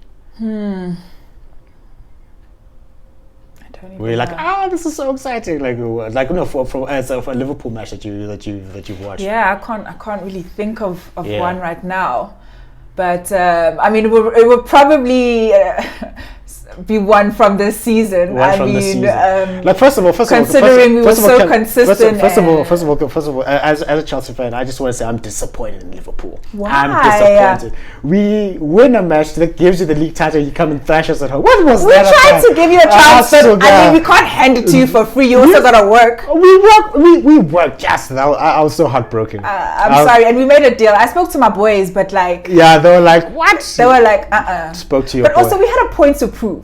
We needed to show that we are consistent this season. We needed to show City that you could have done that at any other match. Why against Chelsea? Man, I was like, if we played you much earlier on, we would have let you had it. But towards the end of the season, we were like, we're gonna finish strong. You guys were like, we've got to finish strong. I remember those one match. Because we already were crowned, but then you already we were already champions. We were already crowned, but then the last few games speak, because it's like, we've just given you the title, but here you are losing against Chelsea. Sorry. And at that point, you guys are like, what, 8th? No, we're not. What 8th? What 8th? We were fighting for top 4. What? Yeah, but then 6, 7, 8, like, you guys are all 1 point apart. Yeah, guys, come on. I was in the space of 2 games, 8 to 4th. I mean, come on. That's what Chelsea does. That's what Chelsea does. But I was happy to see Liverpool win the league. I'm like, yes, nice one, Klopp, a nice one. It was absolutely fantastic. For me, one of the most exciting matches that I've watched Liverpool, because I mean, you guys knocked us out the Champions League semi-final in 2005, so I was like, well, whatever. And then you guys went and played AC Milan in Istanbul. Yeah, you guys are 3-0 down. The 3-3 gone. We went and won. And rarely do we come up. Really. Second half is not our strongest. It's not. We're solid in the first half. Yeah. Second half, when Liverpool comes back on and that whistle goes, and then second half, excuse me. Ooh, I was about to sneeze there. Yeah, go ahead, yeah. Yeah. Then you guys just lose it. For me, the most exciting match I watched was it involved Barcelona. Shame. It was Chelsea versus Barcelona, 24 April in the Camp Nou, that semi-final where Torres scored that goal. And I was a massive Torres fan, let me tell you. Torres! That was the most beautiful I had Torres posters and... Yeah, no, he was fantastic. The funny thing is, like with Liverpool, he was a beast with Liverpool. You know, we always have that superstar, super striker. I would not. Firmino's not a super striker. He's Coutinho at his moment. They were at their moment. Yeah. You guys had Luis Suarez at one point. We were just like killing everyone. What do you mean Firmino? Okay, lately, I think his moment has passed. Yeah, Firmino's not. But when we first got Firmino, he was on top. Well, like I would go for Mane and Salah, Virgil van Dijk. So they say Mane is the greatest African player. Better than Salah. Is he better than Salah? Consistency? Yeah. Why is he? Definitely. Salah is not that consistent. I love Mo, but in terms of consistency, in terms of if I were a manager, who would I put in my team? Mane. I would choose Mane. Yeah, because that speaks. Because Mane, he delivers or he assists, he creates. Salah don't run for the ball to defend. But he's fantastic. Give him the ball to finish, and he's a finisher. Yeah. But I don't know. It depends also. Then it boils down what kind of manager and this and that. Yeah. So who is the greatest footballer of all time?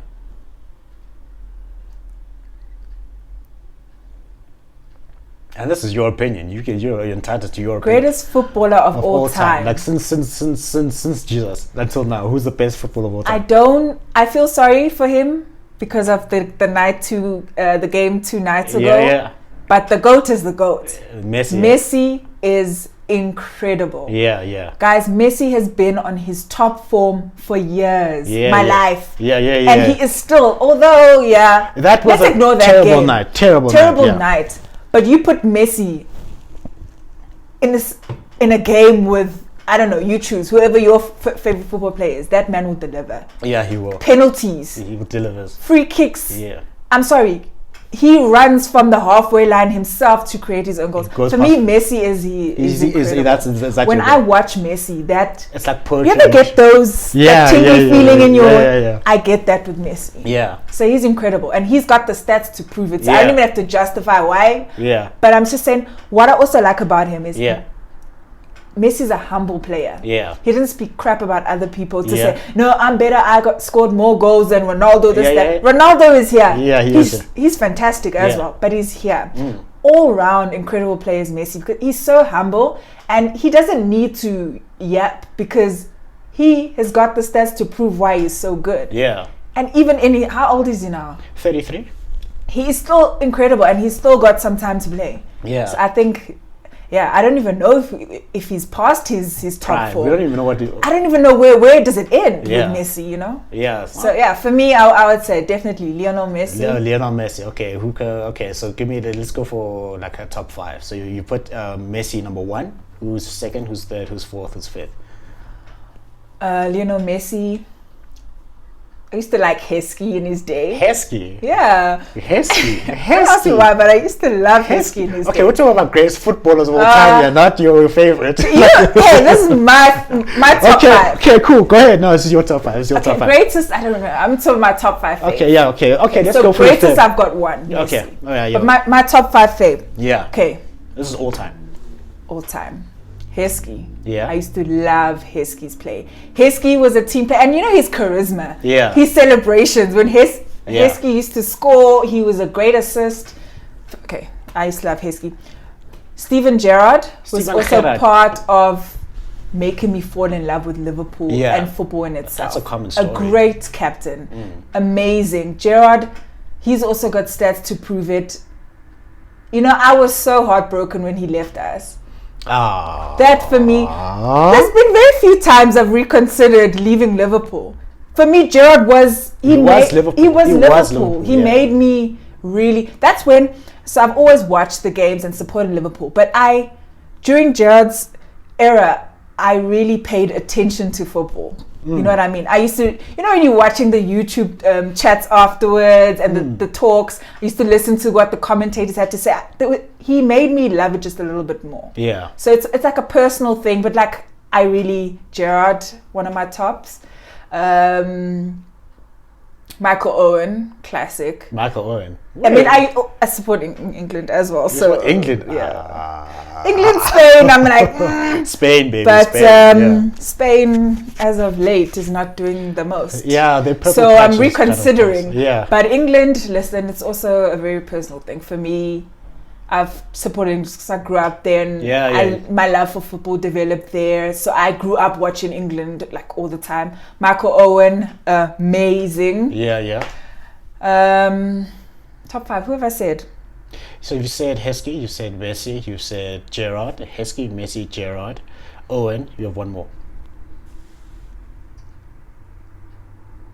Zidane. I mean, come on, Zidane. Need I say more? Zizou is a magician. Definitely. Zizou up there with Messi. So consistent, incredible. And you know what I like? They play a different kind of football. Yeah. It's a skillful game. With them, I suppose, growing up in the streets of Argentina, Brazil, that they learned a different way of playing football. For me, I really enjoy street football.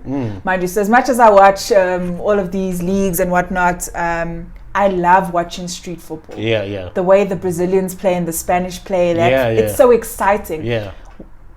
I love football. Yeah. Right? And that means it's amazing you don't have Ronaldinho in there. Not really. What? Ronaldinho with the teeth or which Ronaldinho? Ronaldinho. Ronaldinho. Not really. Ronaldinho. Oh, come on.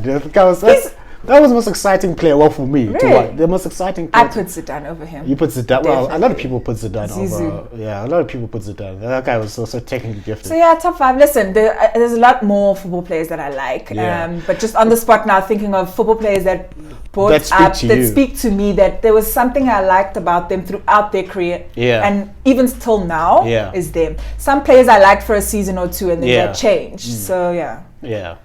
Oh, for me, like And you? So for me- Ronaldinho. Listen, let me go there. So for me, number one, for me, I always used to like vacillate. I'm like, is it really because he doesn't have a World Cup? But like, whatever. If he doesn't have a World Cup, doesn't World Cup.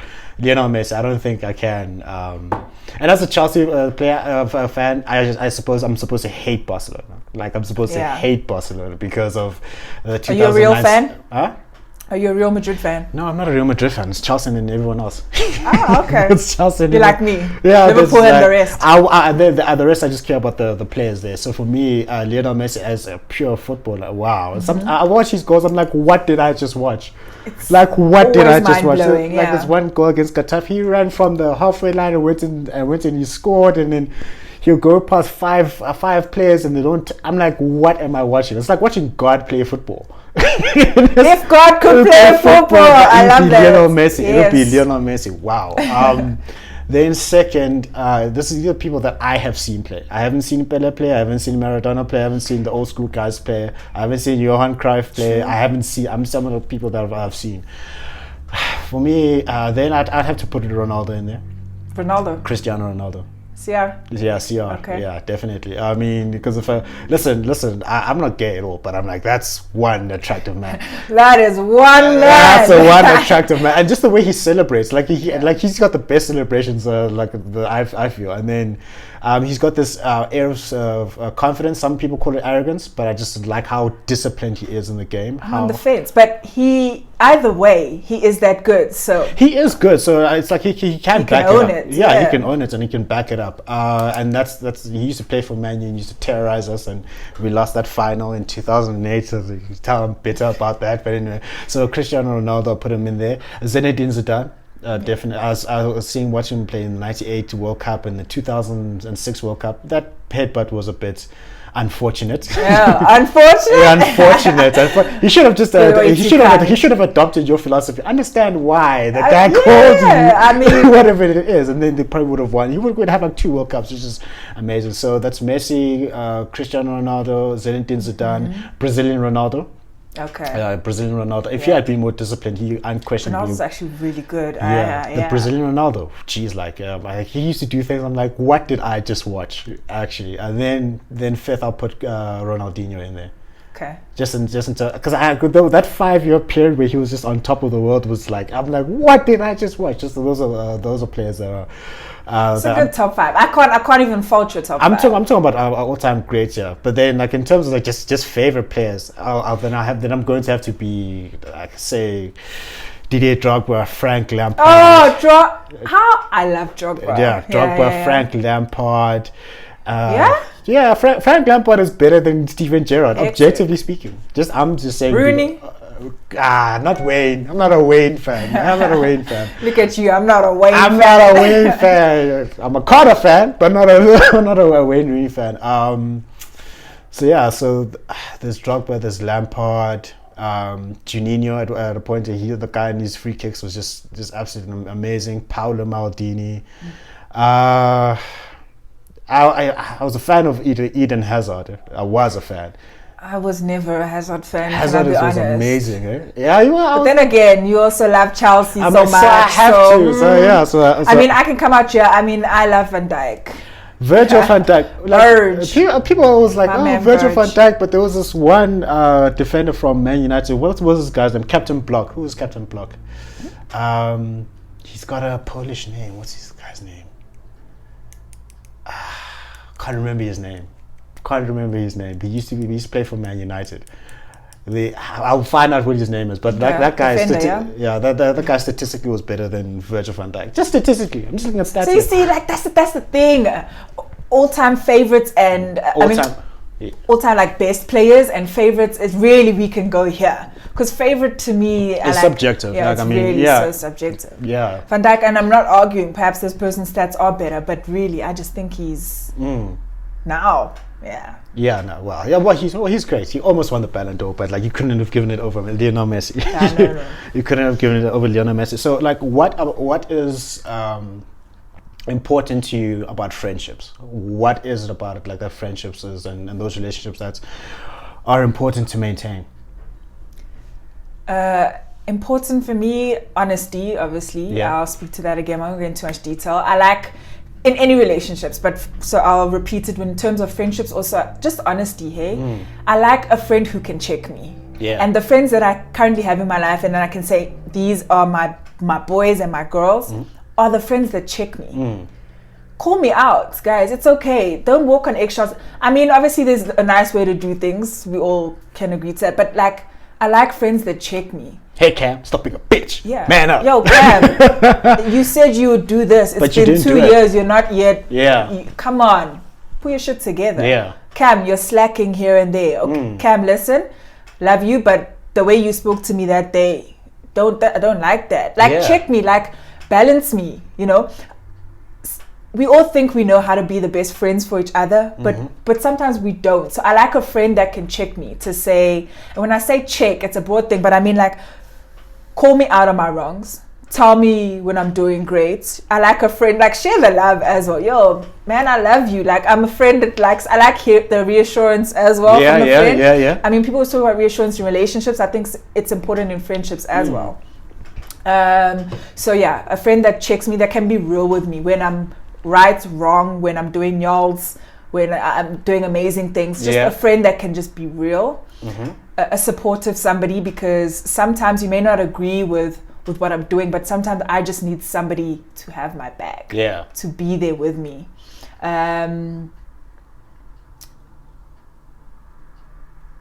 friend that can give, that gives as well, as you say.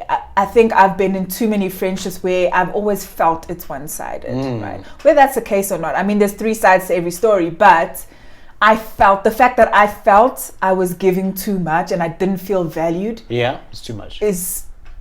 I had to let that go. So I want a friend or friendships that we give, right? It might not be equally all the time. You have bad periods, I have great periods, and vice versa, but somebody who can give, that's consistent.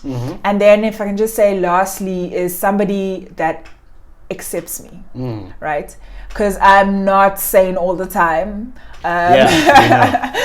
I'm not friendly all the time. I have mood swings, grumpy. I'm human, right? I'm also growing, discovering myself. There's a lot of flaws and things that I have, and what's important to me is somebody that just accepts me. So again, if I check the friends that are in my life that mean a lot to me, are the friends that have seen me go through the most, seen me at my absolute worst and best, but they still love and accept me for me. So that for me is my top in a friend. I want someone who's honest, someone who's supportive, give, consistency, and just really acceptance. That's a big deal for me. Yeah.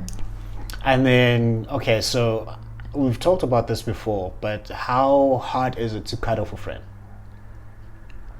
Not hard. It's not hard. Some people say it's a really difficult thing, but how hard is it for you? It's not. It used to be. I was someone, and if you've known me for a very long time, I was someone who, I'm a very people's person. I'd like to think I'm likable and I'm quite friendly with people, that I was friends with everybody. So I was that person who had too many friends, so to speak. Friends with everybody, that it was hard. I was friends with everybody because I struggled to cut people off. So I mean, there's friends, but you've got the friends you can party with, you've got the friends you can talk to about problems, you've got the friends you can hang out with, the friends you can read with, talk about work stuff.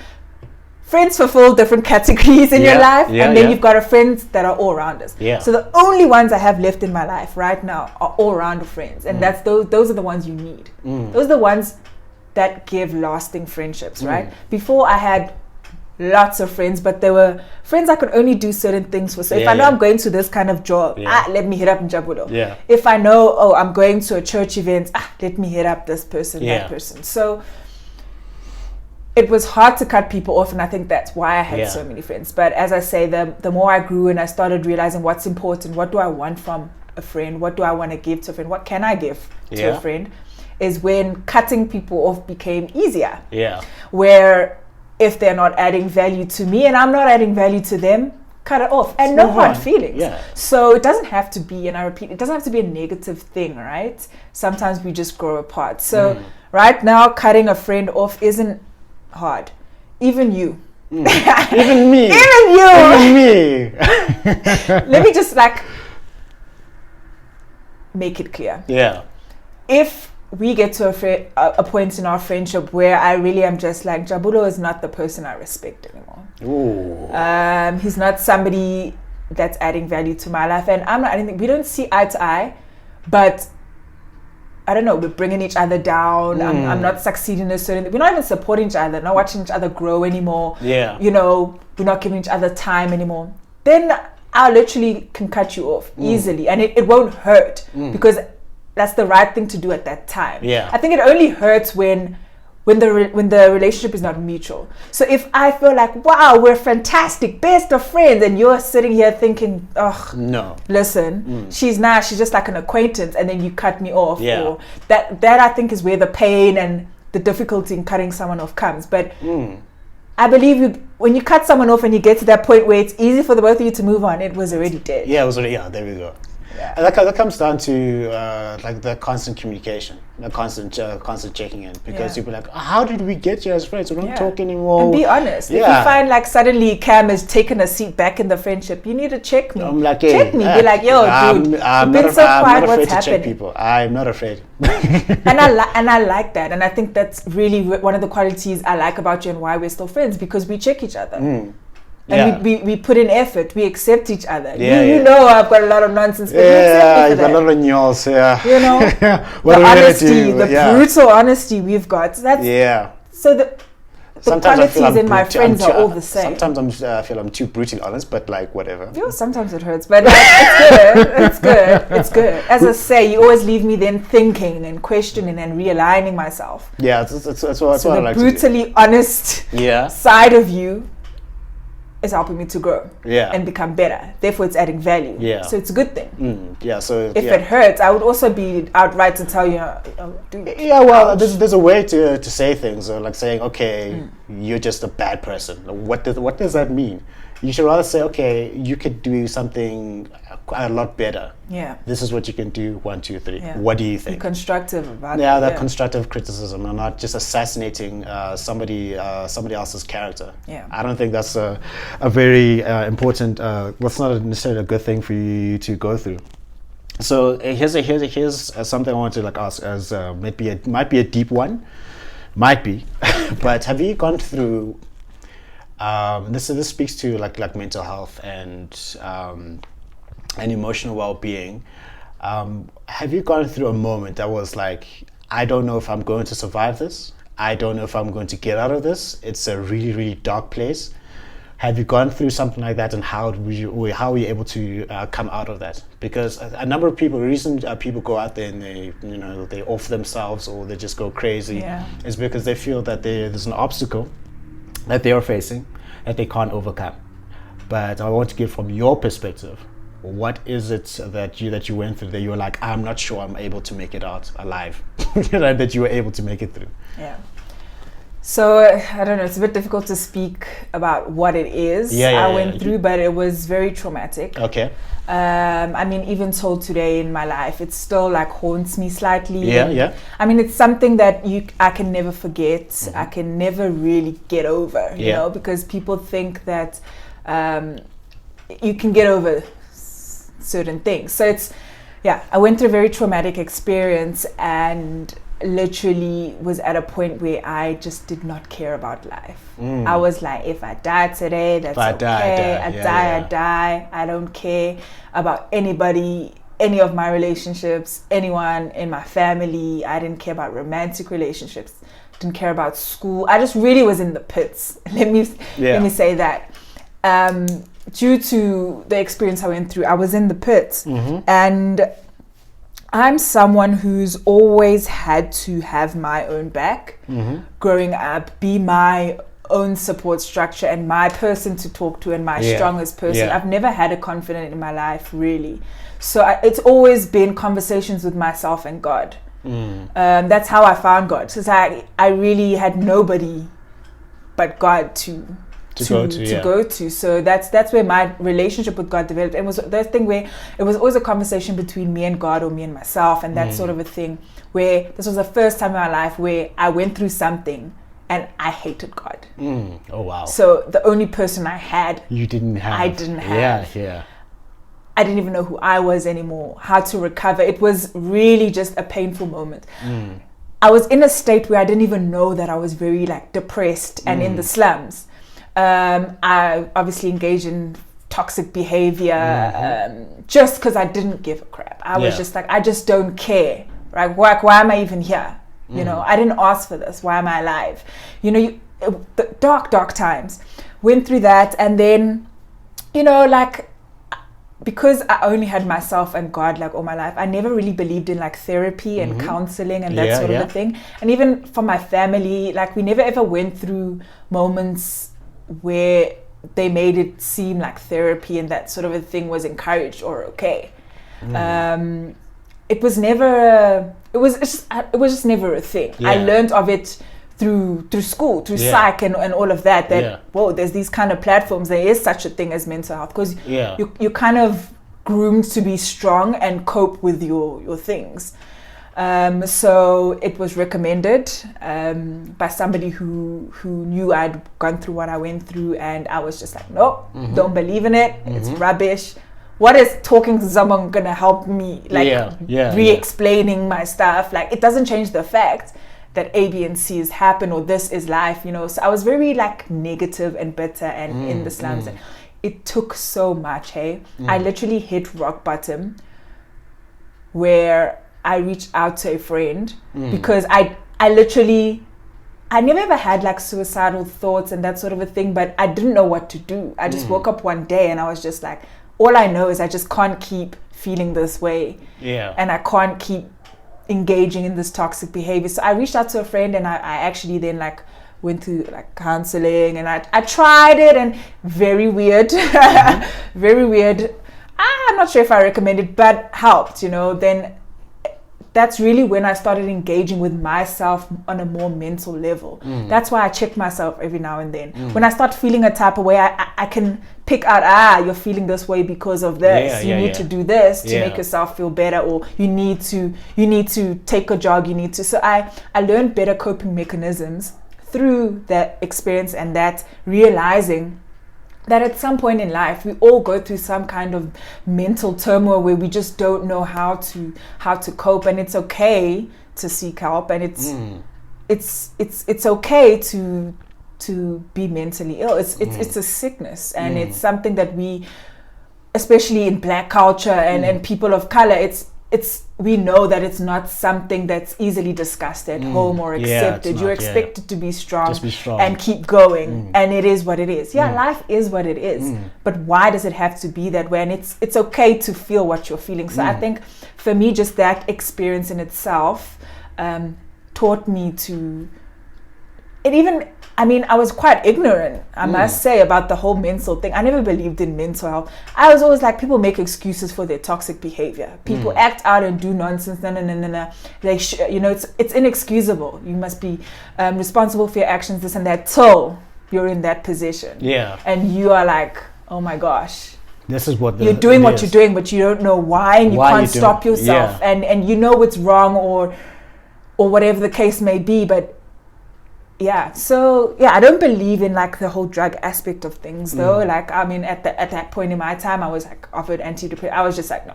You were like no antidepressants, no this. You need to get to the core. And I'm always, I like understanding the depth of people. I'm someone, I want to go in deep. I want to know the nits and crannies of everything. So I did that to myself to understand. And it's still something that I haven't discussed with people.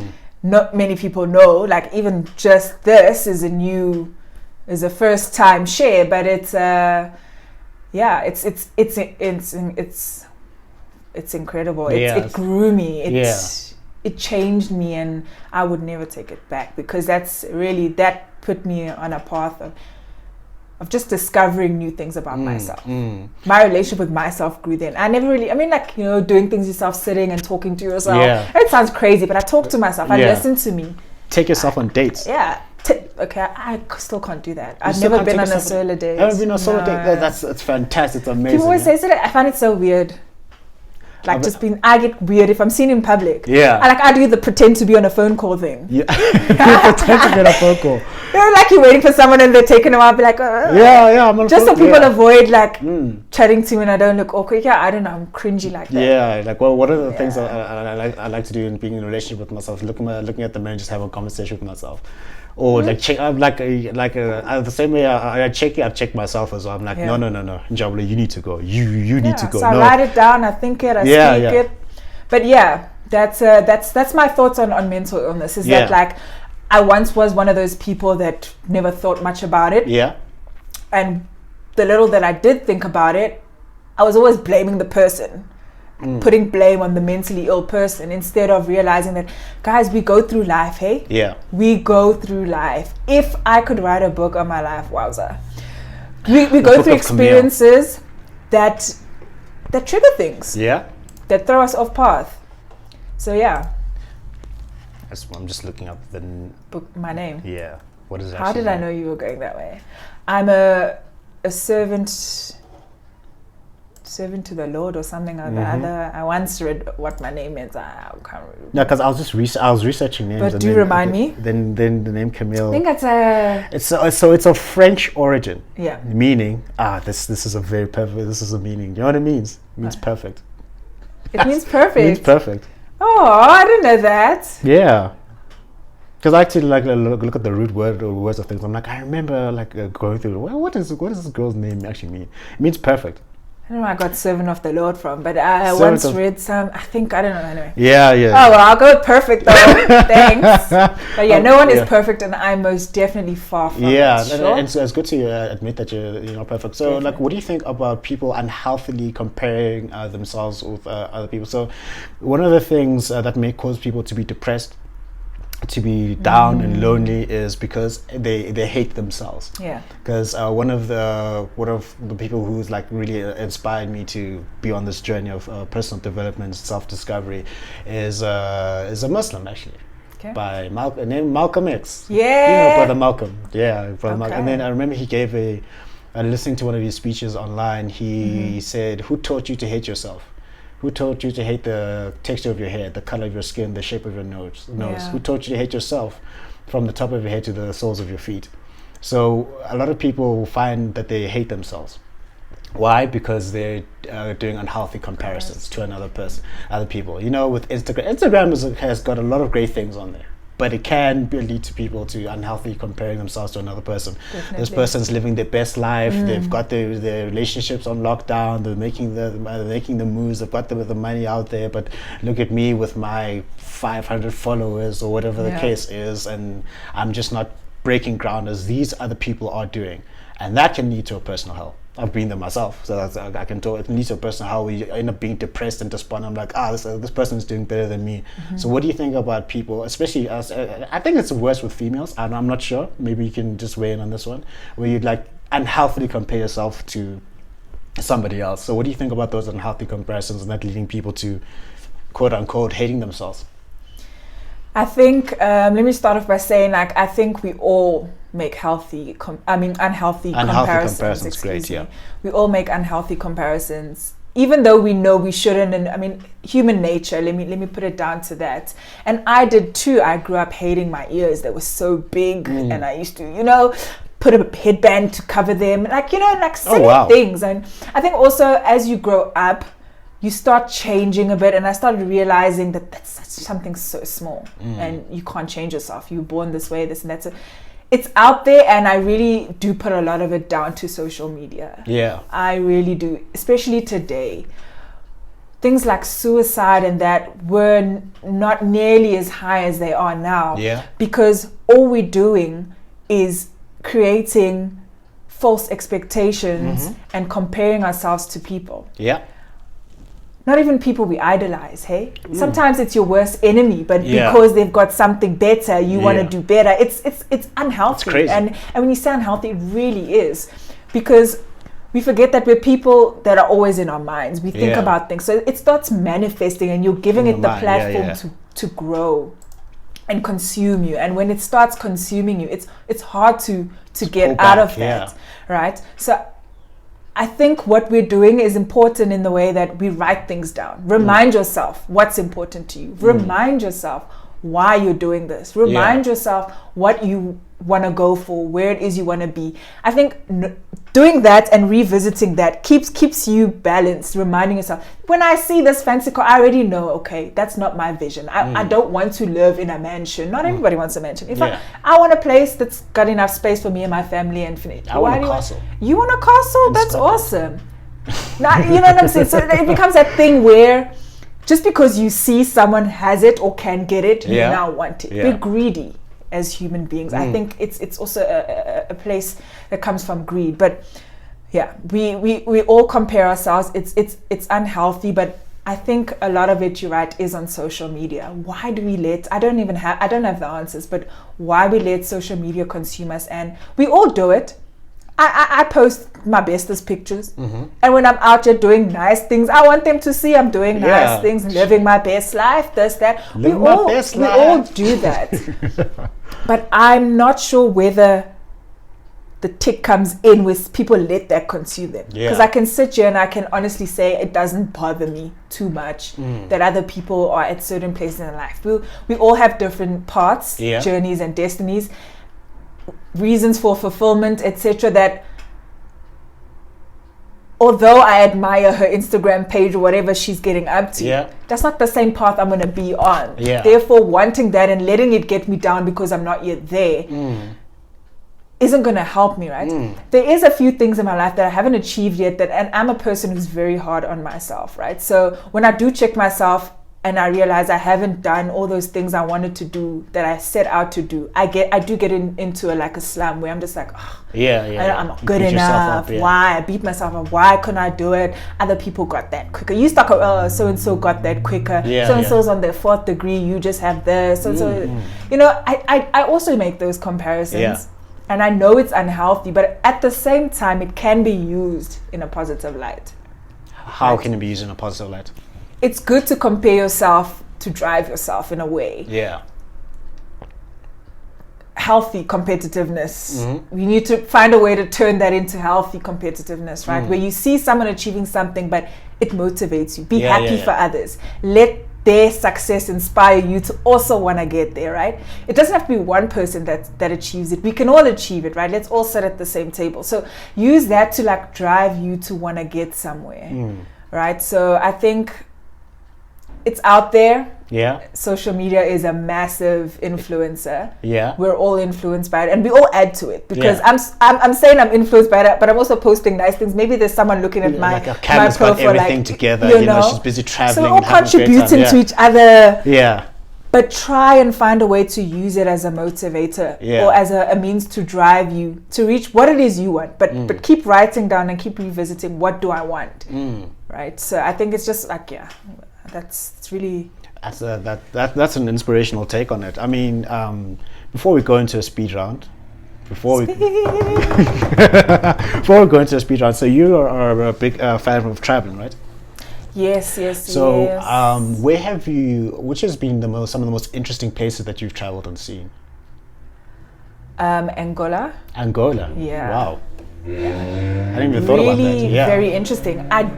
And I say that because I had a different picture in my head, and I got a reality check when I got there. Yeah. What did you think Angola was? And what did you see? So, I thought Angola was, I mean, they're one of the richest countries in Africa. Yes. Yeah. One of the richest in Africa. I mean, the president's daughter is the richest female. So money for days. I just pictured this fancy, lavish lifestyle. Same with Mauritius also. I think let me add them in the same category. So 2 places I went to where I was literally humbled. And I understand that this is why it's important, I think, to travel any chance you get.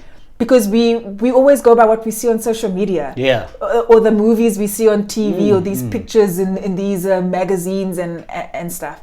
So I pictured this country full of money, tourist destinations, beautiful, green, nice lifestyle, so luxury lifestyle. I pictured because they've also got a massive hotel, and so basically I just pictured lavish living. I even picked different looking people. I was so ignorant, man. Like, you know, which is yeah, fine like to your, admit, your Portuguese, Brazilian looking people, this and that. And when I got there at the airport, I was humbled. I queued for 5 hours. It was hella disorganized, just like everywhere else in Africa. Language barriers, poverty. The drive from the airport to my hotel, it was dust and people in the streets, homeless people, you know, people living like township kind of lifestyles. This was my journey, both from Angola to the hotel and Mauritius to the hotel. Oh, is that what you saw? Yeah. Same. It was like slums. Majority of in the center city, so I was in Luanda. Yeah. And then Mauritius are like obviously the island, but like the drive from the airport to like city center. Yeah. It was like literally like slum living. And I was shocked because in my head, you get that in your country, South Africa, Zimbabwe, maybe like Botswana here. They're like, you know, I didn't really picture these places. So when I got there, I got to see that. But the hotels and that I stayed in, absolutely amazing. Amazing. Good. It's exactly what you see. And it's exactly what you envision. Yeah. 7-star treatment. Highly educated staff, customer service 100% better than South Africa, might I add. Like, it was just you're not being patriotic an here. incredible experience. So yeah, I mean, that for me was a shocker. So yeah, I mean, I've traveled quite a bit, I'd like to think, from a couple of places and whatnot, but for me, the destinations that I will remember was for that. And can I tell you, my best 2 trips were there as well. Is it? Yes. Because Angola and Mauritius, eh? Angola and Mauritius, their people are friendly, absolutely friendly, welcoming. They've got vibrant culture, music, food, like dancing. It was just really an amazing experience, and I would love to go back. So for me, in both ways, it was like a shocker and a bit of a lesson. Yeah. Ignorance is bliss, but then again, I also really enjoyed my time there. I'll never forget those trips. Yeah, that's what I think I should go to Angola first. And not. Can't wait for COVID to just give us a break. Myself and Sandy. Actually, now I remember. Hey, Sands, yo. Round 2. Hey, we're going to Amsterdam this time. No. We're not going back to Brazil yet. You see, you want to go back. It was good. Yeah. It was good. It was good, man. It was some of those beautiful people you see in your life. Like, I mean, I thought it was I thought Brazil was a stereotype. I'm like, so that's we go by these stereotypes. Yeah, by these stereotypes, and I just had to unlearn the stereotypes. I was going there. I'm like, okay, like, the culture is great. The people are beautiful there. Carnival. The carnival. Yeah. Carnival. Well, we didn't go during the carnival time. But like, with the first chance I get, definitely going back for the carnival vibes. So we land there, and then for me, some reason, I'm like, why are they just generally all beautiful people? Just like physically looking, and also the friendliness, and obviously you need to be aware of the crime there and everything. So it's kind of like broke a lot of stereotypes, because I thought it was just a place where people just go have parties. Yeah, you see. But we also went to go see the township areas, the favelas there. Yeah. And they talked about, what the issues that they can have with the police force and drug dealers and all these things. So that I'm like, I only got to see a bit of Rio, but I want to see more of it. Yeah. So that was actually fantastic. One country I definitely need to go back to is Amsterdam. Yeah. Not Amsterdam's not a country; it's a city in the Netherlands. Amsterdam. Go back to Amsterdam. I was there when I was 17. A bit naive, but now I'm like, now you want to have different experiences there, no? Yeah, I want to have different experiences there. Yeah, definitely. Yeah, now I can deal with the cold better. That's the thing with travel. We always think it opens your mind. Grass is greener on the other side. Not. But a lot of time it makes you realize grass is greener where you water it. Like, I saw some benefits in South Africa being in other places. Yeah. When I was here in SA, a part of me is always just like, oh, the crime here, this, that, looking at the negative side of things. But when you go to another country and you see something slightly worse or on the same par, you're like, whoa, actually, whoa, this is not too bad. And you come back and you appreciate a little more. Yeah, definitely. I mean, also I was in Las Vegas when I was 5 years ago, and then I was in they call it a cab. You're Las Vegas. You're living your life. I would like when in my 20s when I was 22 when I said I'm going to start work, I said I'm going to spend my majority of my 20s traveling, making my mistakes, learning as much as possible, because now that sets me up for the 30s. Agree with that. Sets me up for my 30s. I've made a ton of mistakes, and I'm glad that I made those mistakes. So I was like, let me go to Vegas. It's not a good representation of the States because it's a tourist destination. So I was in a cab with an African American guy, and I had to ask. I just had to ask because I can't be ignorant. I'm like, how is it like here for you here in the States? Is it as bad as the media portrays it, or what is it? Just educate me. And he says it's bad from his perspective. Yes, so it's bad. I mean, also there was like the police brutality. It is a real thing for them there, and then also the poverty that they experience is a real thing. This is just from his perspective. I've spoken to a lot of them, and it's like, oh wow, this is actually quite great. And then one of the things that he said is that I should be happy being a South African, a black South African from South Africa. I said, why? He said, because you know what your culture is. You've got your own home language. Them, what's their home language? What is their name? For example, I can say Nkosi, that's a Swati name, and I know who my grandfather is. I know where they came from, my homeland, and all these things. But them, ideally, what the worst thing that slavery did for them was take away their true identity. So it's like, be happy that you come from South Africa. It's not as great in the States as them. There are great places in the States, definitely, but it's not as widespread as you would think. So I was like, that was actually the most educating lesson that I got while I was there in the States. So I'm like, wow.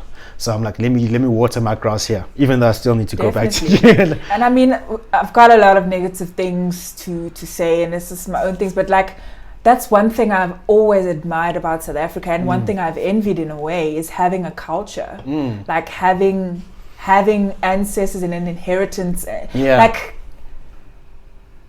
I also don't have that, right, personally, but I mean, it's really something incredible, and I kind of get what your friend was saying, is that like, you've got somewhere you can say, I'm from here, this is me.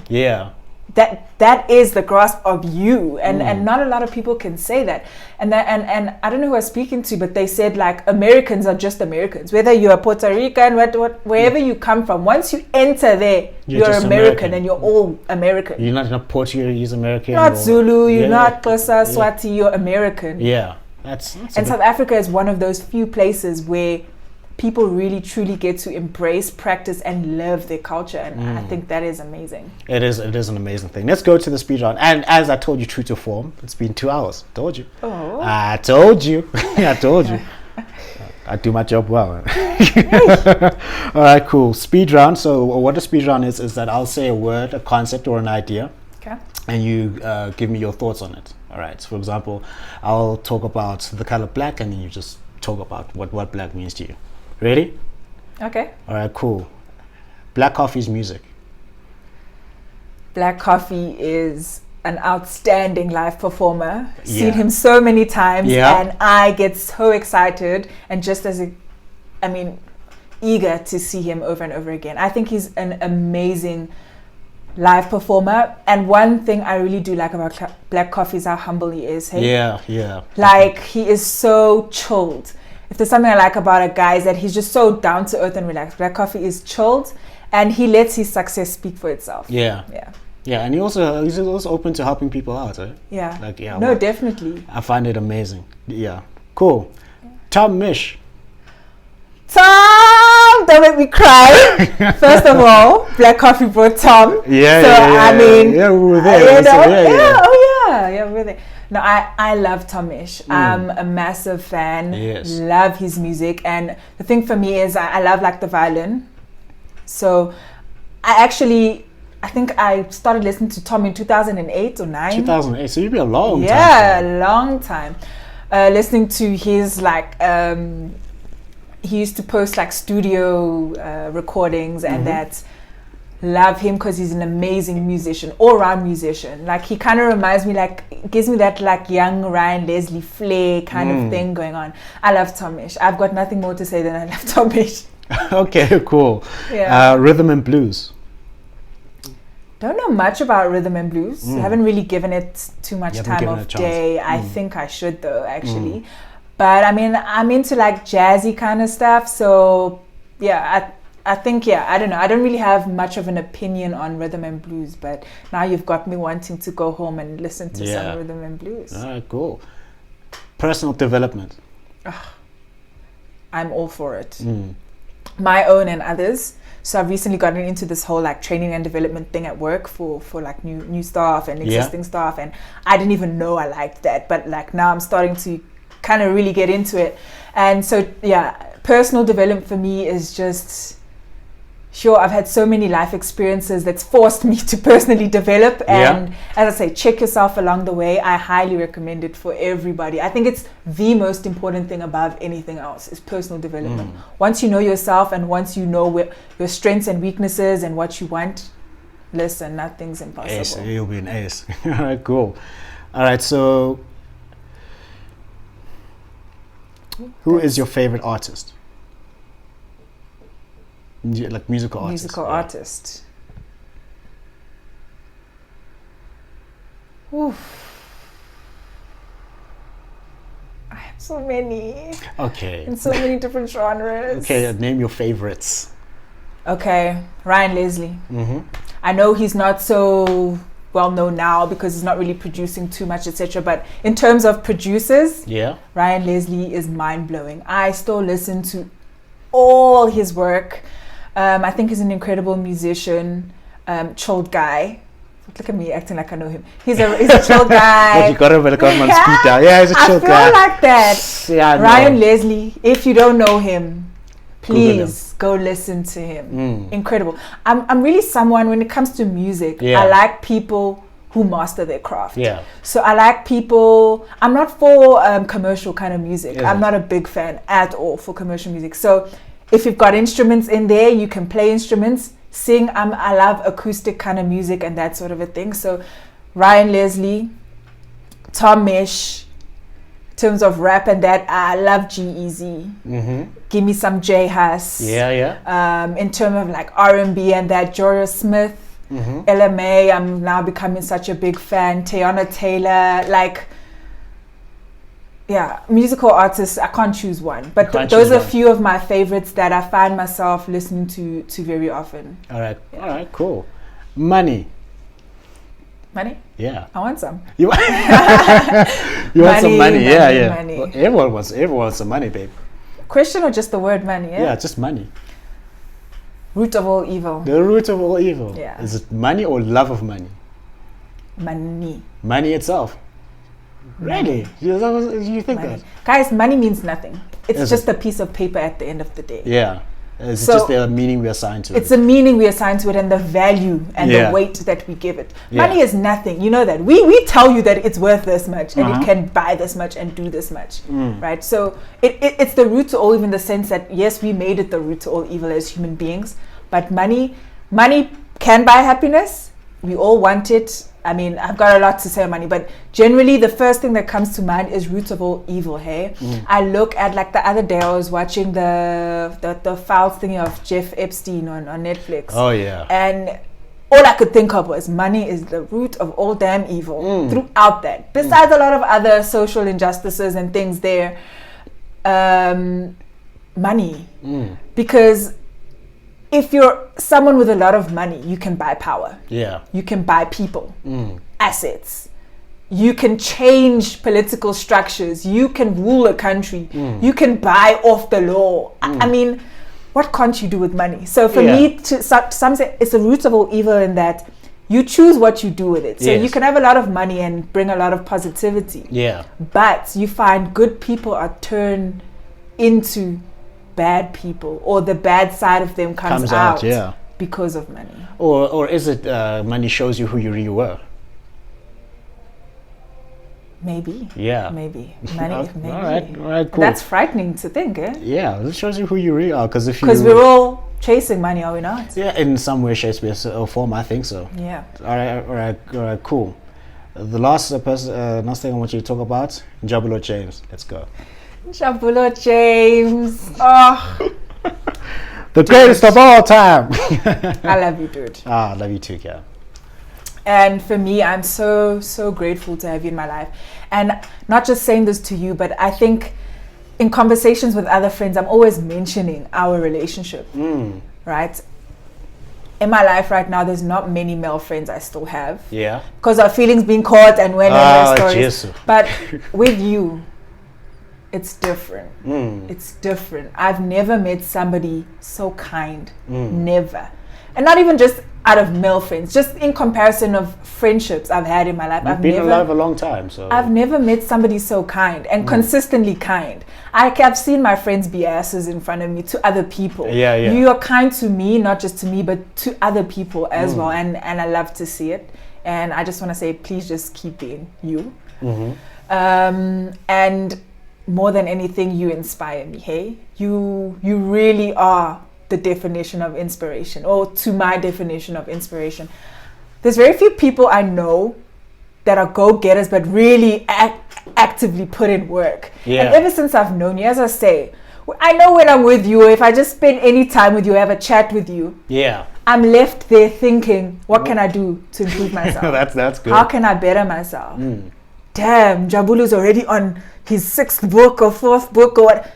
Like, I start in a good way. Yeah. Healthy comparisons, right? To make sure it's because healthy. it's healthy comparisons where you're that person that leaves other people just wanting to do better and chase their dreams. I didn't even know what I was passionate about or even really think much into it, but you leave me wanting to discover that and think about that. So when you're saying Jabulo James, that comes to mind. You are kind.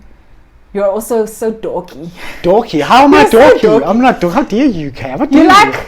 You're like a young comedian on the side. You're always like cracking these jokes. Like you watch a stand-up, and we love stand-up. Yeah. I also love stand-up. I think I've watched almost everything on Netflix. Yeah.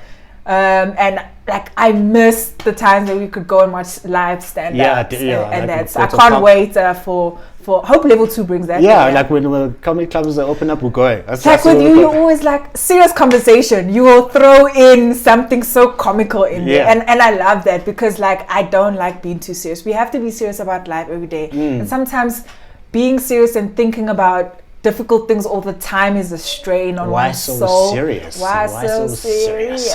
So you're like that person, Hey, somebody gonna get hurt real bad. Somebody. I don't actually think I've got anything. I'm trying to think of something to criticize you on. Don't criticize. Not to criticize or to be constructive. Improvement. I'm trying to think of something that can say, listen, Jabulu, although you're this, and this, there is this thing about you that I can't. Do you know that? I can't. I'm trying to. You're such a gentleman as well. Guys, if I can just add, whenever I meet up with you or we're chilling or whatever, you're that guy that pulls out the chair. Yeah. You're that guy that opens the doors. You're so chivalrous. You're that guy that says a kind thing about someone. Oh, you look really good today. You're looking beautiful. I mean, you've always got something lovely to add, and you love making people feel good about themselves, is what I like. Yeah. I never can, which I think is also maybe a fault on my side of the friendship. I never know when you're sad or when you're down because you're always uplifting other people.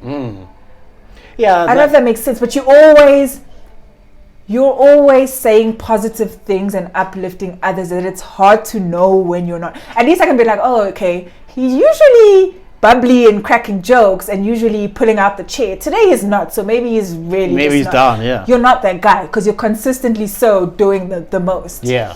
So I'll go cry in private, and then I would like to, because as you say, we roll with each other. We need to check each other. So I'd like to find something to add value, improvement.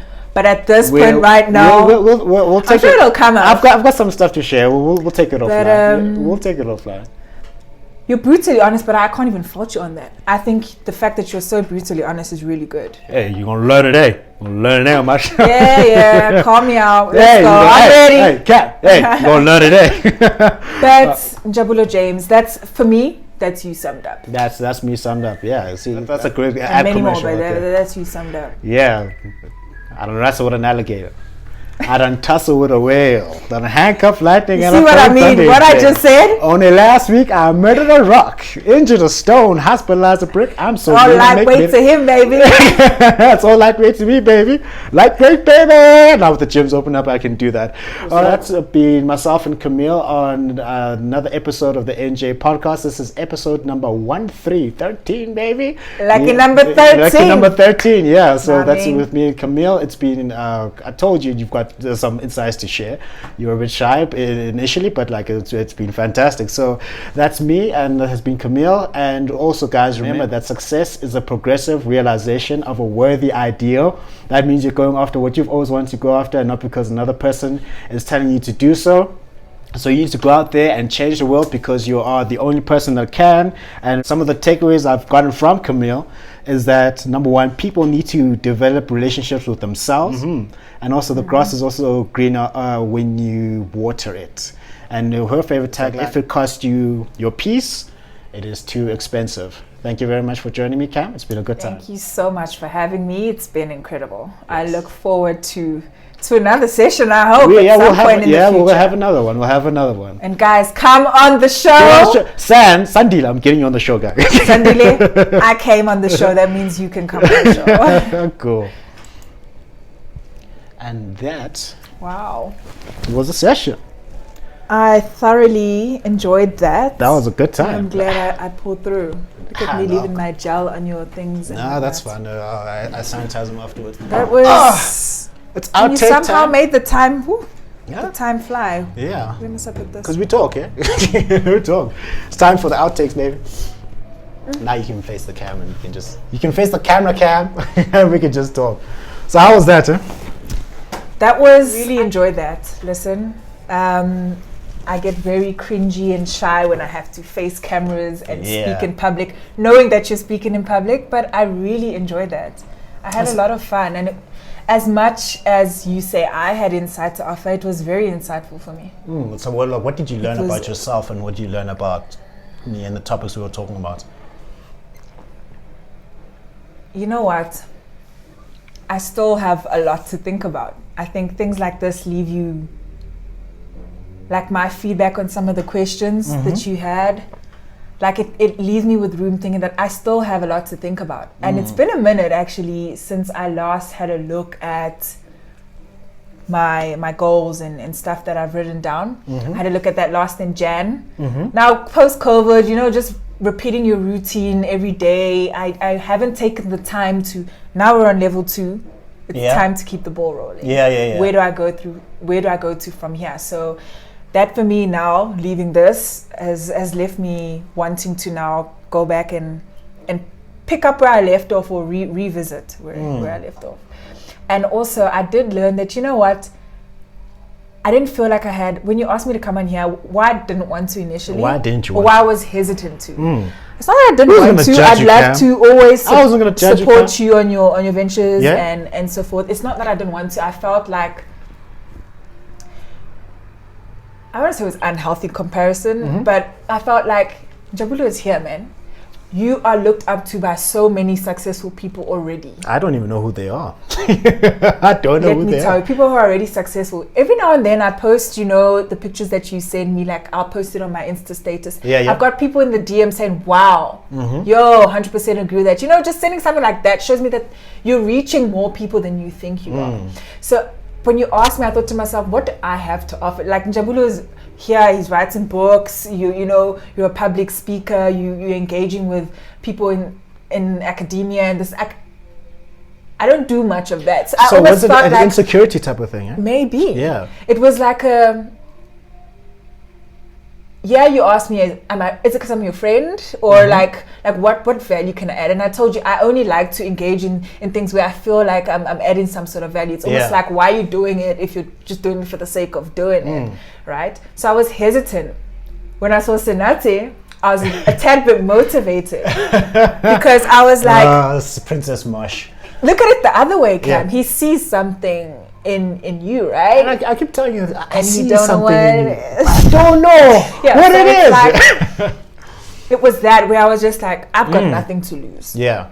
but only things to gain. Yeah. So come here, give your perspective, learn you've always have got something to add. And so I was quite inspired, I must say, to come here in the end, and I'm glad that I did, because at first I was very like, what am I gonna say? So I learned that, you know what, I may have thought I had nothing to add, but I did, because anything was something to add to somebody. Yeah, right? Definitely. I mean, like, also, like, I wouldn't just invite just anybody, first of all, because number one, because just like in the conversations that we would have and we talk about, I'm like, this goes deep, eh? I'm so deep. She's a submarine, like she's I really am. Sometimes I have to try and reel myself back, because I've always been that person. In anything I give it all and all. I can't love it relationship wise. I can't get into a relationship just to, like, I always give so much. I'm someone that I give it all, because why should I give half, you know what I mean? So that's sort of a thing that I also was a tad bit worried, because I was a bit vulnerable, I suppose, when you asked me, because I thought, now I'm gonna come in here and expose myself to, like, people I don't know, and I'm very particular into who I share things with. There's certain things you don't have to share, like, the core of your soul, because sometimes that has nothing to do with anything. But then again, I'm a deep person. Do you understand what I'm trying to say? I can't help myself sometimes, but to be me. But to be deep. Cam is deep, guys. It was like that worry that, you're going to come in here and share your whole life story. No, not necessarily your whole life story. I mean, there's certain things, like, you'd have been like, cut! There's no cutting here. There's no cutting here. No, none of that. I mean, like, also, like, one of the things that can be toughest for most people is to be vulnerable. Is to share it to other people. But that is a strength. You know, I read the most recent book I read, don't ask me the author, but The Secret. I don't know if you've read it. Rhonda Byrne, yes. And what's resonated with me, and still till now, I mean, I even thought about it on my way here, on the ride here. I was like still a bit nervous, and courage over comfort. And in order for you to be courageous, you need to be vulnerable. It all starts with being vulnerable, and people always look at vulnerability as weakness, but it's necessary. You need to be vulnerable to be courageous, to find strength. Vulnerability is strength and not weakness. And I always looked at it the other way. So that for me was insightful. And I'm now starting to kind of look at things differently, where I'm like, I want to say this one off camera. Okay, we'll say that off camera. But after having read that, it kind of maybe make some decisions where I was like, you know what, courage over comfort. And I'm trying to wake up and remind myself, courage over comfort. Like, don't be scared about trying that out, or signing up for that, or coming on here, or speaking to that person, don't be a bitch. Revisiting relationships, or whatever the case. Anywhere. Backwards. Anywhere. Doesn't matter where I go. So I think I was like, well, I'm afraid of that. I mean, also another thing, what I found is that works best is, like, when you bring people here, is like suspend all judgment of character. Suspend all judgment. That, like, if a person's going to, I just want to learn from where are you coming from? What are you thinking about? And you made it very easy. That's one thing I really liked and I enjoyed about this, is that you made it chill. It almost felt like it actually does feel like our usual chillers. When we just chill and we're chatting, and we anyways get deep and insightful and this and that. It felt like that.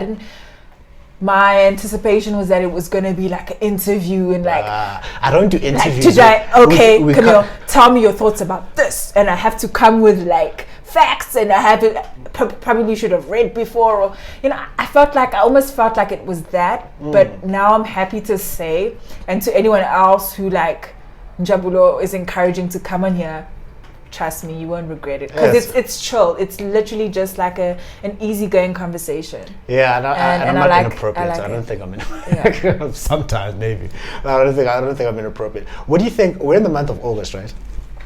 We are. Yeah, we're in the month of August, and so I keep laughing at this. That whole entanglement thing that came up. That was really funny. What do you think about the entire situation? Entanglement? Yeah, I don't even know what.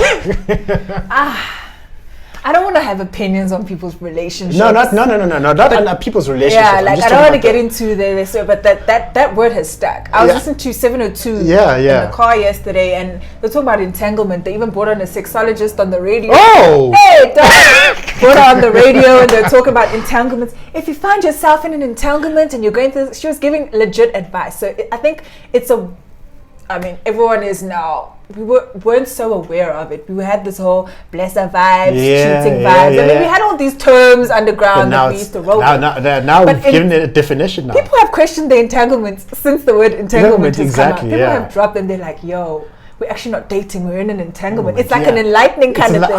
Is this what's going on? Yeah. At first, I was just like, I find it funny. I mean, it's comical in its own way. But entanglements exist. They do.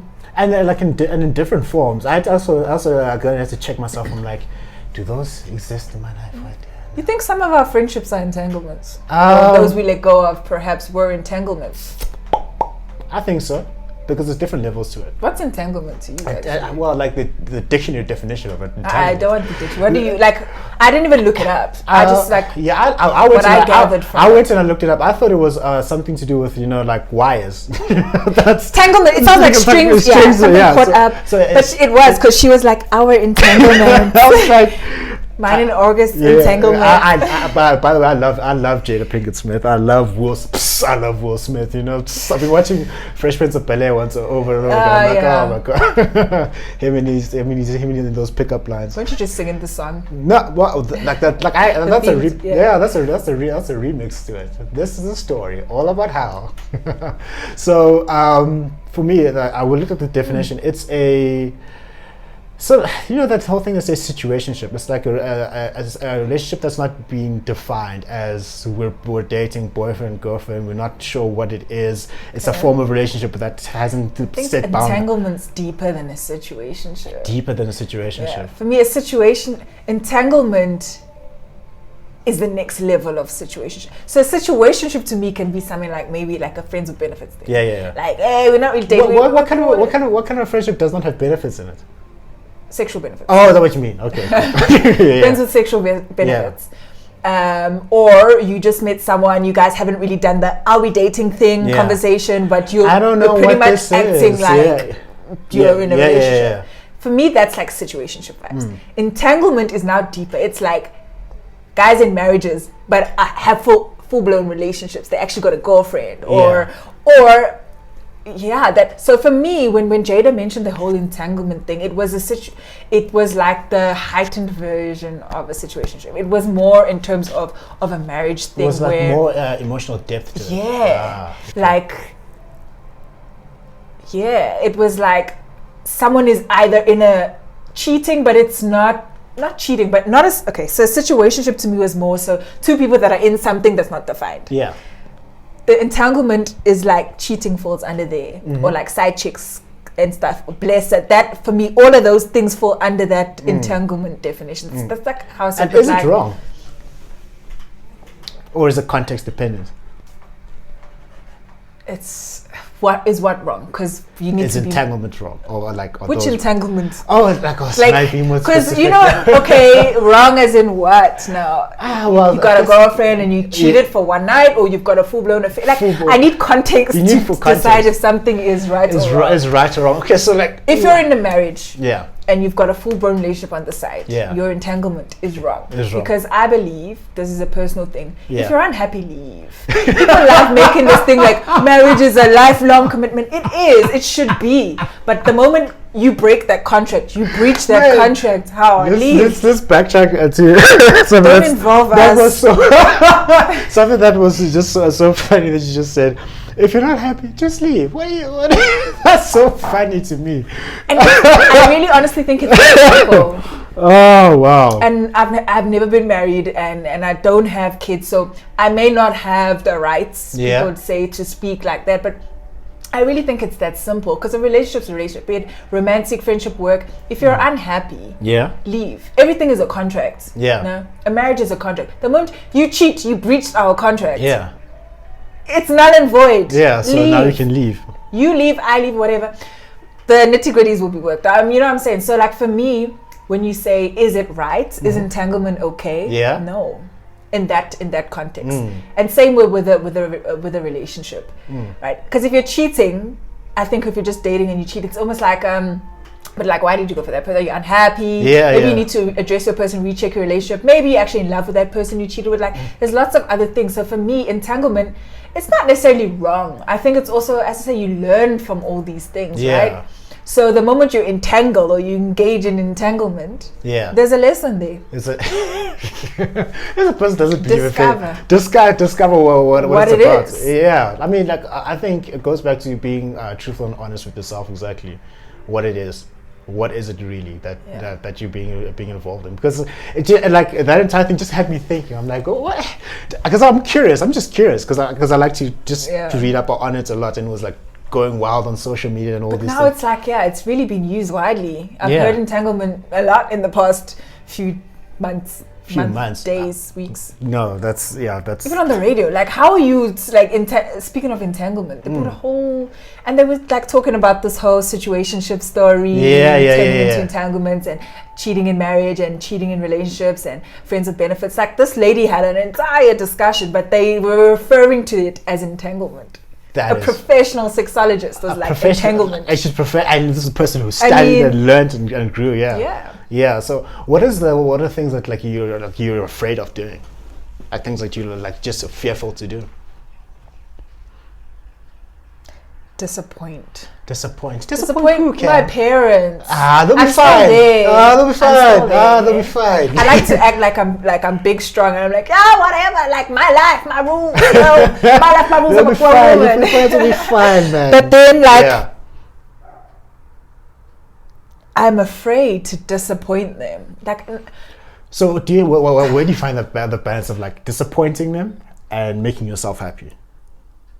So I always choose me first. So Cam comes first. I'm afraid to disappoint them, but at the same time, I will choose me over their disappointment. So if I've got to do something that's really going to make me happy and fulfill me, I'll do it in the hopes that they'll understand why I'm doing it or whatever the case, right? Even if it disappoints them. But one of those things that I'm afraid, like, I'm not afraid of silly things like, I don't say silly things because these are people's fears. Yeah, these are people's fears. I take that one back. But I mean, like, things like death, like failure. I'm not afraid of that stuff. Like, I'm not we all, like, own opinions on that. Like, I'm not afraid of death. We're all gonna die. I'm not afraid of failure because it's a lesson. I don't like to see it as failure. I'm not afraid of being heartbroken. We all go through. I'm not afraid of like those things. What I'm afraid of is disappointing my parents, in the sense that I think my parents have a very high expectations and hopes and dreams for me that I don't even know of. That it would hurt.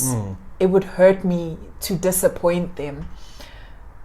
So at the same time, I hope that in my journey of life and success and all of the above, that I can still make them proud. I have already, but make them proud and not disappoint them, because that actually is really what I'm afraid of. And it's just my parents, It's not even to say that they putting that pressure on me, This again boils down to me like putting that pressure on yourself. Yeah, because like I've also found myself. It's not like they're hard with it, like, yay, do this. My parents are so chill. They want me to, whatever makes you happy. They've supported my decisions from the get-go. But I'm still afraid of disappointing them. Yeah, well, I think it's a natural thing, but you have to find that balance between. But it's not a big fear. It doesn't drive me. It's not like a driver. What drives me is making them proud. Sure, making them happy, proud. So, is there a fear that drives you?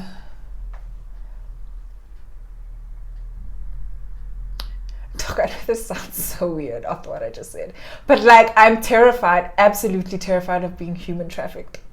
Human trafficked. Yeah. You love traveling, but you don't want to be human trafficked. So I'm not laughing at that. It's a serious thing. It's a very serious thing. Like, where did that fear come from? Being human trafficked. Wow, that's the first time I heard someone say they're afraid of being human trafficked, and it's a real thing. Yeah, it's real. It's happening a lot. I mean, it happens so much in society today, in South Africa in general. Like, I'm just absolutely afraid of being human trafficked. I feel like that's the moment I'll die. That's the moment that's the moment my soul will leave my body. Is the moment someone has captured me and is using me as a sex tool or toy, whatever. Yeah, we don't want that. Against my will. Like that for me is where I'm done. Bro. I'm done. Take me now. Kill me. Just kill me. That's a fate worse than it's death. a fear. I mean, I don't go through life like that, but like I'm like when you travel. Yeah, like when I travel or when I'm walking in the dark on the road. Like not that walking, but like like when it's sun's about to go down. Those are the things that's in my mind. That's the fear that like, oh, someone's gonna, Sometimes when I'm in my Uber, I'm just like, what if he drives me somewhere else? Yeah, like what if I'm not going? I watch the map. Like. Those sort of things are fears because I'll say that it almost drives my day to day in a sense. I fear that. Oh, being human trafficked, that's real. I know it's so weird. Let me throw something for you to think about. So, oftentimes I was at a personal development seminar in Singapore this one time. And it was Tony Robbins. So he broke down what the things that are that we're really afraid of. He said that we are driven by two main fears. Mm-hmm. One is the fear of not being enough. Not being enough for a partner, not being enough for our family, not being enough for society. And then the deeper second fear is the fear that I will not be loved. And that is another big fear. And then he went even deeper and mentioned that if you look at the things that drive you right now, it's because you're craving the love of one of your parents. It's either you're craving the love of one of your father, or you're craving the love of your mother. So often in my experience, people are afraid of disappointing their father because they're craving their father's love, whatever the case is. There was this one lady actually that he asked, who here is suicidal? And one lady stood up and said, "Why are you suicidal?" It's because I haven't achieved a certain level in my life. Mm-hmm. And then I was like, whose love do you crave the most? It's like your father. Okay, so what value did your father have? What did you have to do to get your father's love? She says, I had to work hard, I had to be significant, I also had to have things in place. So that's when you went down and went back all the way to figure out exactly what your fears and things that drive you. So from you, where like I know you love your parents the both. You've just answered your question mark I didn't even know I had. Oh, well, you see, that's what I do. So fear of not being enough. I think I'm more than enough. And that's why I've come to love myself and develop this personal relationship with me. Yeah. Is because I've learned that I'm more than enough. Right? So that's not a fear, definitely. Fear of being loved, not really. Not being loved, okay. Nah, I feel a lot of love in my life, and I'm that kind of person that I don't thrive off romantic relationships. I'm not like the person that, oh my gosh, I need to be in a romantic relationship. I'm loved. It's not a biggie. Obviously, we all want to be loved. Yeah, it'll be validated. It's not a big thing. It's not a big drive. What got me, and try not to go into too much detail, but what got me was when you said that fear. I can't recite it in the words that you did. Yeah, that's fine. But fear is basically how I understood it was you lacking something from a parent. Yeah. And my greatest fear, I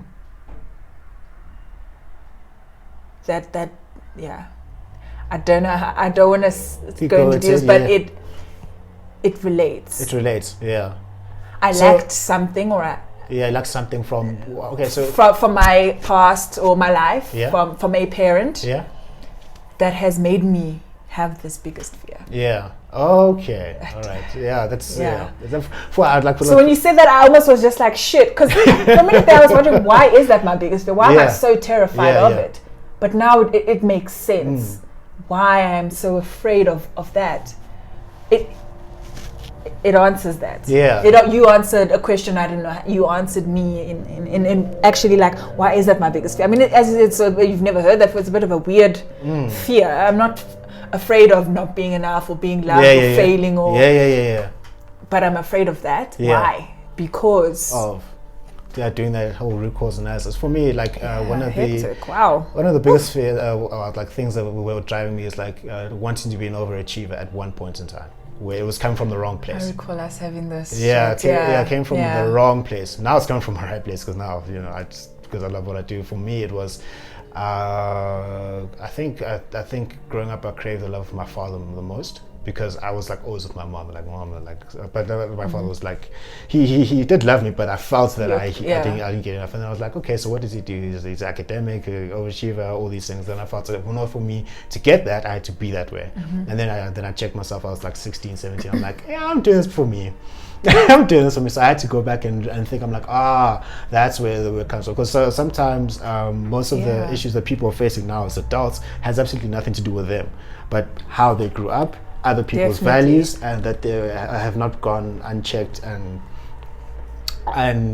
resolved like since then. And parents have such a big impact. Like I always think to myself, I can't wait to be a mom. I can't wait. But I am. Another fear is being a mom, having a child, having a human being that I have to raise. On. Besides not depending on me like for food and clothes. I mean, think about those fears that you have, or those things that drove you to wanting to be an overachiever and this and that. It came from parents. Like the way that they groomed you, or they raised you, or the things they showed you developed your character, and it still lasts until today. You're a grown ass man. Yeah. But your parents have such an influence on you that, like, I want to be a parent. I can't wait to be a mom, but I want to be a parent when I'm really ready to give the right and positive, like a influence on my child, that when they grow up one day, they're not like, I wish I could be better because my mom made me feel like I wasn't good enough, or I'm terrified of failing because my mom put so much pressure on me at school. Whatever the case may be, I want it to at least be a positive thing, that I am such a go-getter because my mom was such a go-getter. She was encouraging. She was like, I want the reverse side. So I feel like I'm still working on me. Yeah.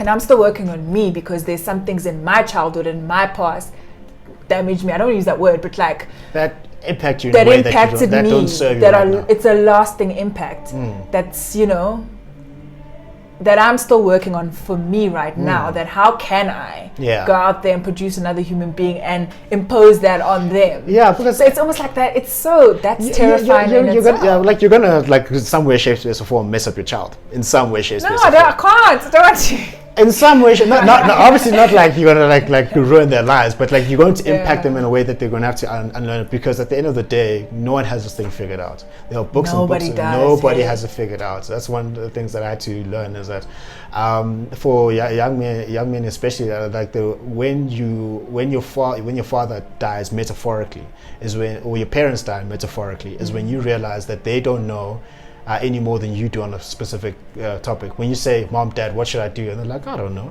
that's when you realize, I'm like, "Oh shit, oh yeah, you're on your own now." And that's a tough thing, because we're all figuring this out. No one is the perfect parent, and no one has got the cheat sheet. We've got guidelines, and I know that, but like it's just that little thing, Yeah, like I'll tell you. Start thinking you have a whole human being. I'll look at that human being. Yeah, she's gonna mess you up later on. Just to count on that. And then again, it comes from two parents. So you look at me being all like, "No, fix me, so I'm perfect, mom." Yeah. Then the father messes them. Then at the end of the day, I'll look at the kid. I'm like, yeah, your mother's gonna mess you up. Yeah, so am I. So just deal with it. Like we'll figure this out together. Yeah. It's a really tough thing. What are some of the things that you say to yourself to motivate yourself, or to affirm to yourself?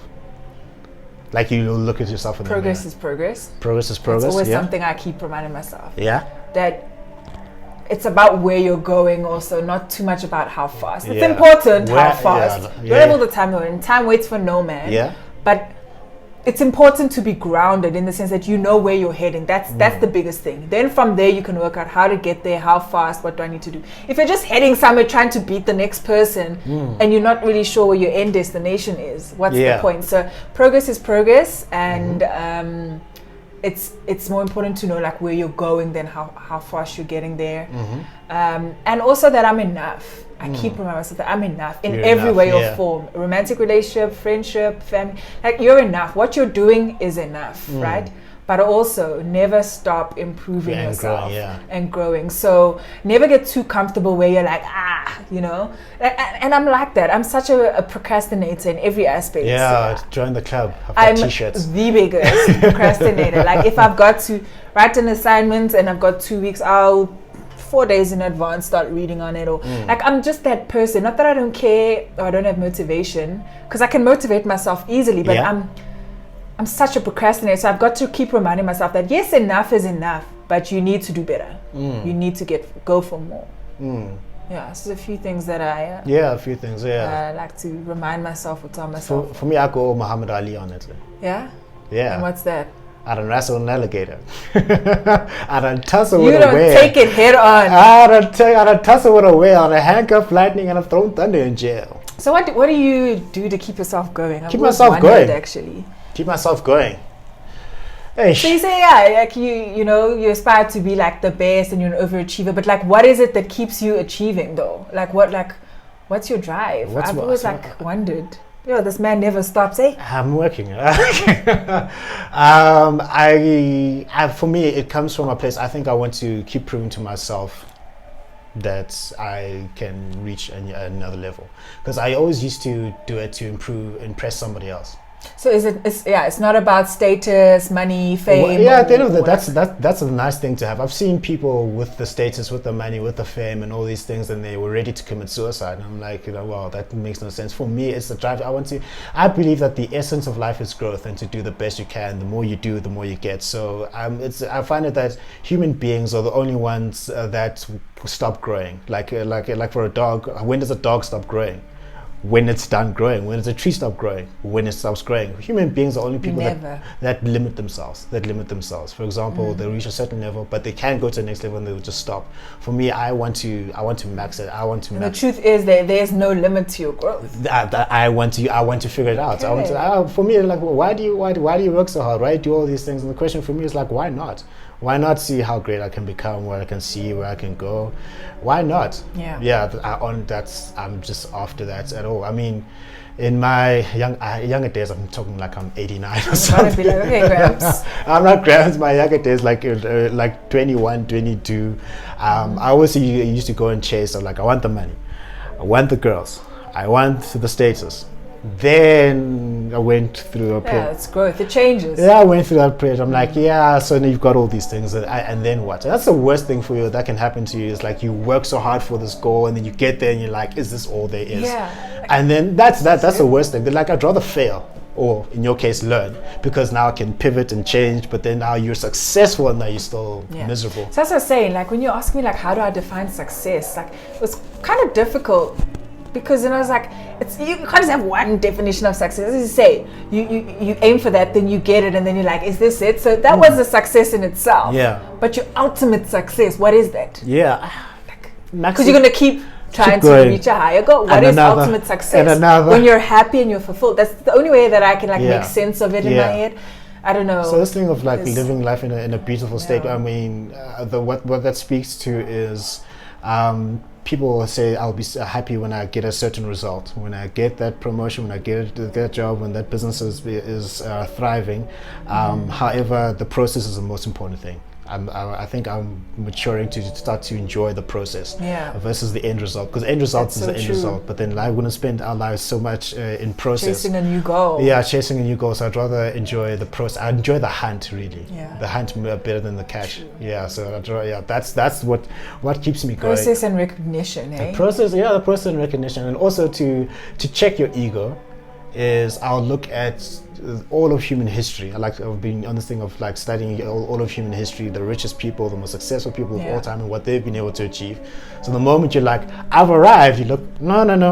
Like other person did that. Like Mike Tyson did the same thing when he was knocking everyone out back in the 80s. He'd go and look at previous boxers who had like 175 fights and 85 knockouts. It's like, let me check my ego with my 30 knockouts. And that's not an unhealthy comparison. It's also to say that there is always that it's a very fine line between an unhealthy comparison and a healthy. I think it's a very thin line to walk on, but you're right. If you use that as motivation to get better, I want to become. I mean, it's healthy, but then people are like, but why must you compete and also try and achieve? Just be happy with what you have. Competition. I mean, the root word of competition is conspire to make each other better. The Latin root word, that's what the Each original other. Each other better, not to People like pull forget another. that each Yeah, other. but not pulling. Make me better. Make me better. Yeah. I don't want to like be pulling people down, because that's how am I going to. I don't believe I can progress well by pulling other people down. Yeah, no, definitely. The crabs on the bucket thing, and collectively as a people who just like I don't want to see.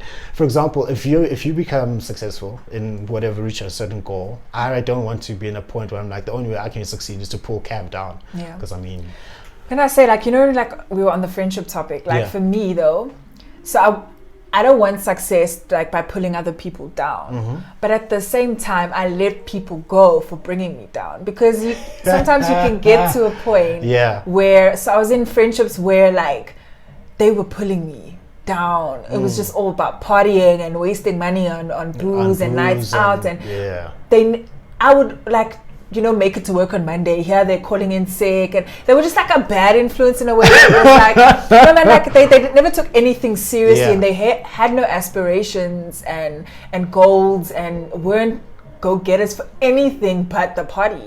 So I had to let them go, and when I let them go, it was hard because I had no valid reason according to them. Like because how do I say, I'm letting you go because like, you're doing nothing for yourself. Like, straight. Like, you need to go. You it was like that thing where I literally, and when I did, I continued to, and if I look back, they're still where I left them. Still. So I'm like, sometimes you're not bringing someone down, but people, you need to let go for your own benefits, you need to let go for your own benefit. Another thing, like we talked about this off camera, like you had me thinking about anywhere but backwards. Yeah. Anywhere but backwards. Like I was thinking, even if it's one tiny step. Yeah, even if it's one tiny step. But also being stagnant, it's not. It's the same thing. Being stagnant is the same thing as going backwards for me. Yeah, that's it. I'm glad we agree. Yeah, there we go. We agree on that. So then, that's why another thing that keeps driving me is like I don't want to remain stagnant. And when I say anywhere but backwards, it means I don't want to regress.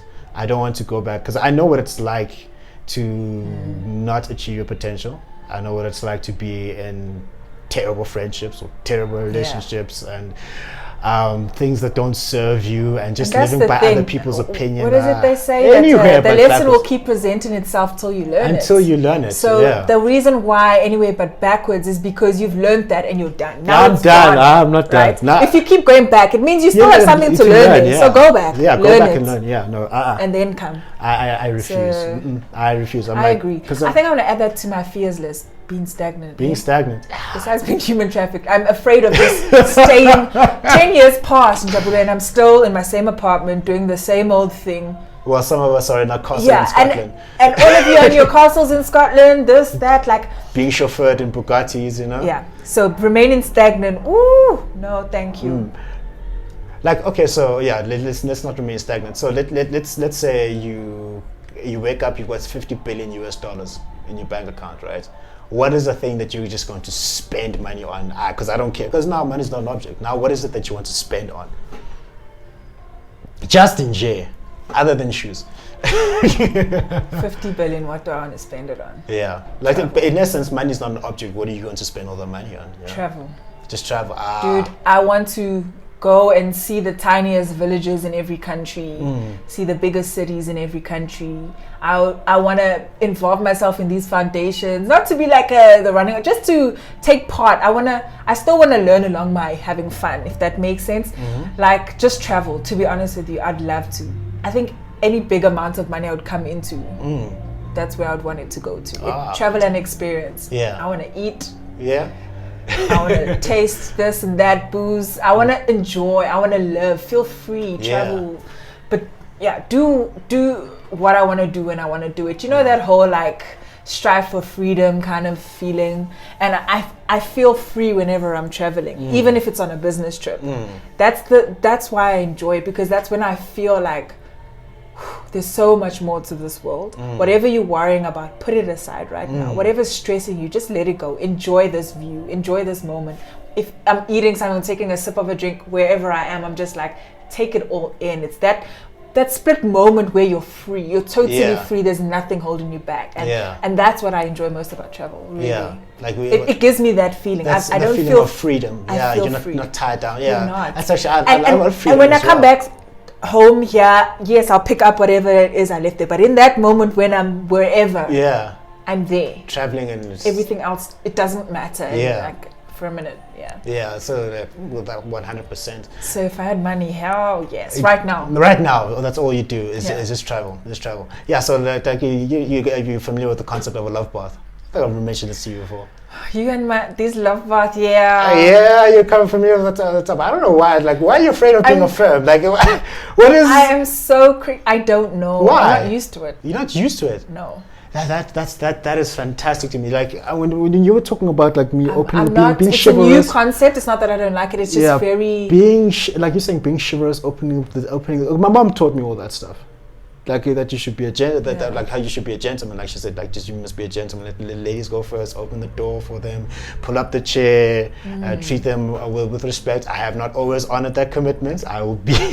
But like, I'll be frank. really, you do it, and I can see that it's not a show. You're not putting it up for show. It's a real thing. Yeah, it's a real thing. You know I can what I thank my mother for people open the doors for the first few dates, and then they're like, "Hey, you're on your own." Sort yourself out. Or they open the car, or whatever. And the next after like year or two, they're like, yeah. So like also so like in essence, what I love about that. One friend said to me Charlie, good friend Charlie from back in the days, Rhodes University, great guy. He looks like a small chubby teddy bear, but he's like very very special.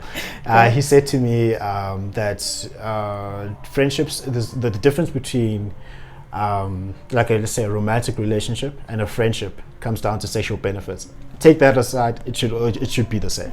It should be the same. And then one thing he did mention to me is like you should work as much as possible to affirm the other person. Like if you're not affirming the other person, if you're not showing love to the other person, what kind of relationship is it really? True. Yeah. And then I went to a seminar with Robin Banks, and that's what we got into in the group was like what we did was that a love bath is like talk about positive things that you love about the other person, even though you don't know about that. So I'm like, yo, Cam, let's do a love bath. You're like, no. I remember. You remember? I Yeah. think we were like at Library or something eating, and you were like, "Yo," or we chatted later. I don't know. You're like, "Have you done the love bath thing?" That concept for me, I'm getting better at it. Yeah. I think I'm opening up to it, and it's great. But it's still because it's not something that I'm like used to doing, and no one else in my life really.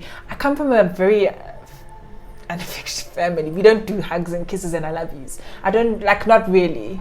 Like for the babies and the younger siblings, it's like, but like my mom don't like really hug me and kiss me. Like that does my dad really, but like it's one of those things where I love you kind of vibes. But we're not reaffirming each other and love, giving each other love baths often. It's not, even when you do great, it's like, well done. And here and there, I'm not saying there's no I love yous here and there, but I don't come from a very affectionate family. And then also, what the danger of that is, someone can really come from a good place of I want to affirm you, and you be like, what do you want, nigga? What is it? But I must say, I think I'm very affectionate. I'd like to think so. I'm talking about in terms of like just like words of affirmation, not really. Not really. Okay, so because I mean like to certain people, like I'm not generally like as your friend said, Chris, is that like in your friendships you should have those words of affirmation with everybody. I have those words of affirmation with you because you've taught me to in our friendship, right? I never came from friendships before where we used to do I love yous, or you listen, you're wonderful, you got the day, you're doing great. We're always daily reaffirming each other. And I've learned that, and that adds to our relationship. I'm comfortable doing it with you because you've taught me that side of a friendship. But generally, like my other friends, there's no words of affirmation. Yeah, like you must as you say, it's important into you, and like, but they probably are gonna react like how I reacted first. What sorcery is this? What sorcery is this? So let me give you a love bath during the people. Why are you looking? Don't be shy. All right, okay. So like you gave me a good promo on the podcast there. So so I'm gonna get the physical features out the way. Damn you hot, damn you fat. I wish I could plant you and grow a whole field of y'all. If I told you I had a hot body, would you hold it against me? You have all the lines. I'm sorry, that's from Will Smith. Yeah, it's like, girl, you're so fine, I'd marry your blood to get into your family. Yo, okay. That's Will Smith.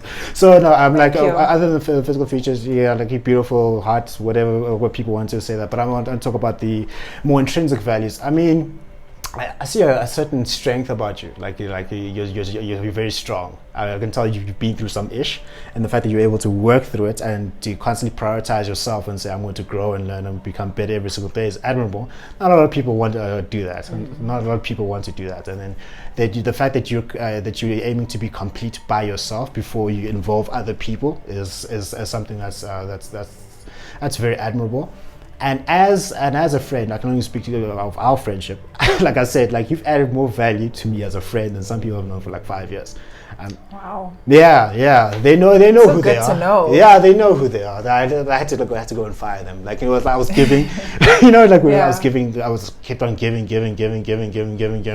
And I've got nothing back. I'm like, red card. Red card, where's it for you? You're able to. Good for you. Yeah, you're able to reciprocate and say, okay, look, listen, we can meet up. Like we'll go on a date. I'll pay.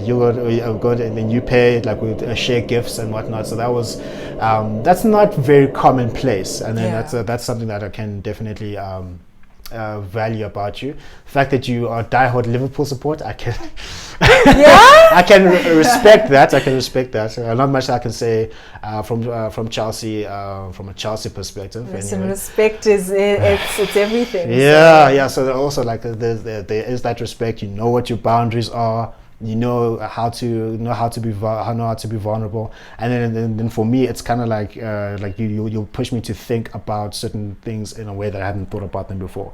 You don't know this, but then you'd have me think, I'm like, just maybe I'm not like this. Just maybe I should do something different like that, and that's something that's valuable.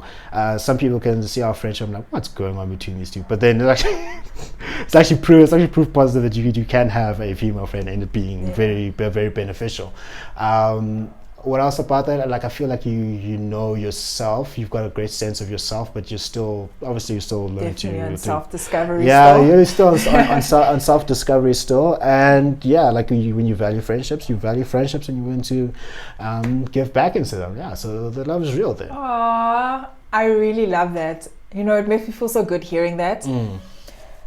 And you said some of the stuff that I think of you, so it's nice to know that it's mutual. Like to be reaffirmed that it's mutual. That I enlighten you, I leave you also thinking about things when I go, and Yeah, definitely. It's all lightweight to me, Thank baby. You. I'm glad. Lightweight. Okay, so just as a parting shot of these things. That stretch, eh? But I can't wait to go back to the gym and look like Ronnie Coleman. No, I'm joking. I don't need to look like Ronnie Coleman. The gym is going to be something else. So it's going to be fantastic. So if you... Now they're going to unfreeze our membership. Yeah, debit orders are coming off, eh? You must budget for it. You must budget for it. So 7.5 billion people are listening to your TED Talk. What do you tell them? 7.5 billion people. Which is basically everyone on Earth. They're saying for this moment of time, we're going to listen to Camille Gough. I would say choose the people in your life wisely. Yeah. Choose people who bring out the best version of you. Just like this, I would never even have been on a TED Talk or podcast or anything of the sort if I didn't have someone like Jabula in my life. People who inspire you and be yourself, hey?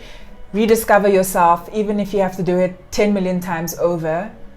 You are a learning curve in yourself. Keep going.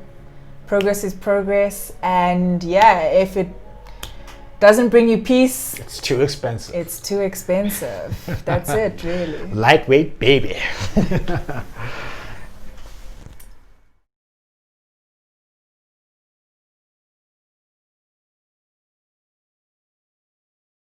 Success is the progressive realization of a worthy ideal. I'm gonna show you how great I am.